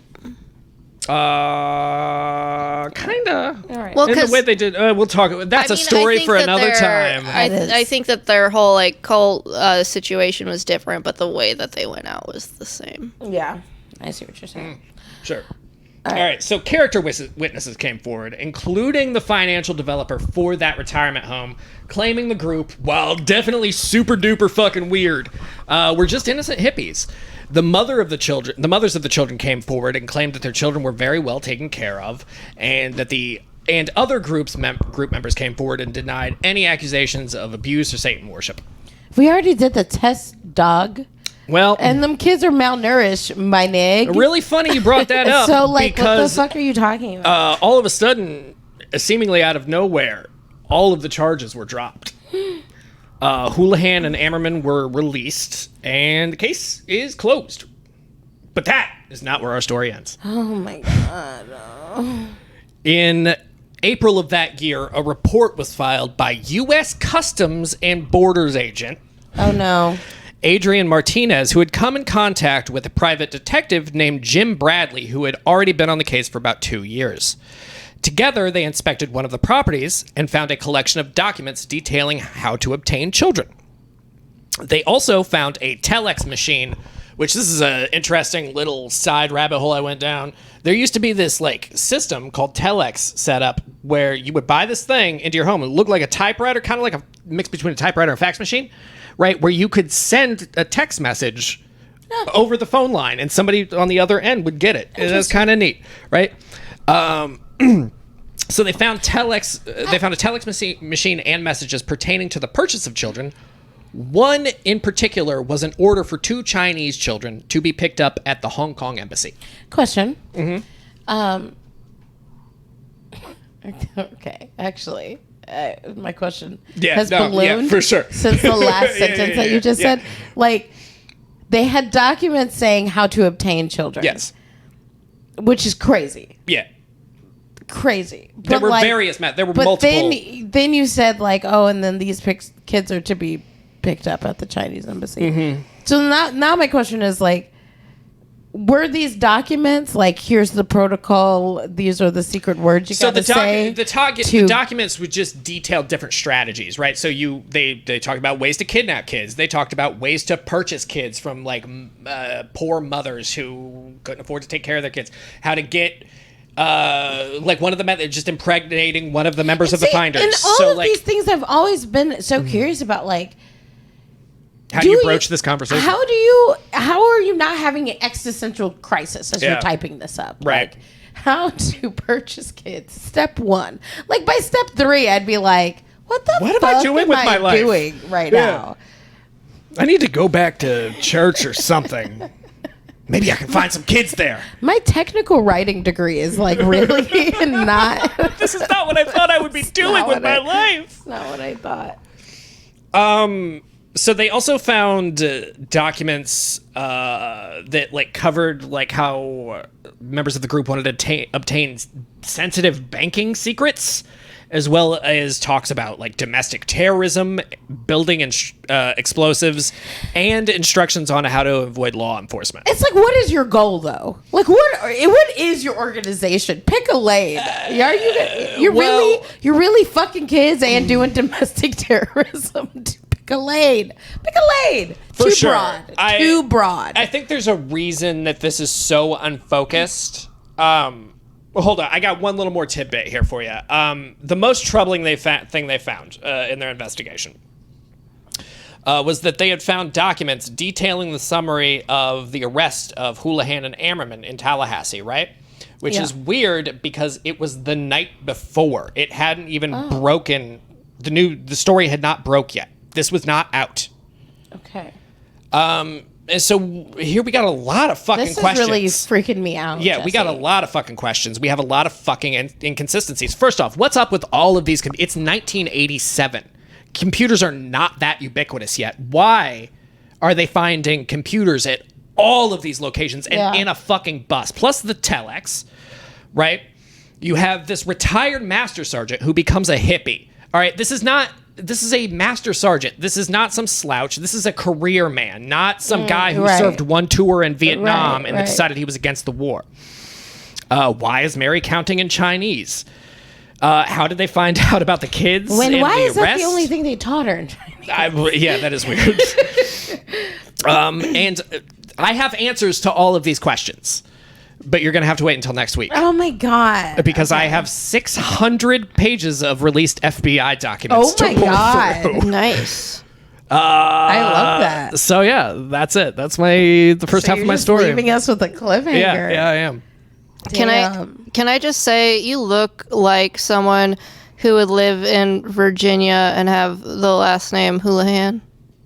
That's really mean. That's really Stacey. fucked up. Yeah, you're a fucking you're a fucking piece of shit, Stacey Stark. It's a super fucked up thing to say. Wow. You don't look like a hula hand. Thank to you, me. Lynette. What's the other guy's name? Ayers? Probably. Ammerman? Ammerman. Yeah, I you look look like like an an Ammerman. I can I see look you like as an Ammerman. I look like a game caller. No. I mean, if I'm gonna do it, I'm gonna do it. Yeah, you know? right. Yeah. I'm gonna commit. That's disgusting. This first rule of comedy is you gotta commit to the bit. That really is not the first rule of comedy. The first rule of comedy is write a joke. Get on stage and tell a joke. No, the first Can rule. that be The first rule of comedy is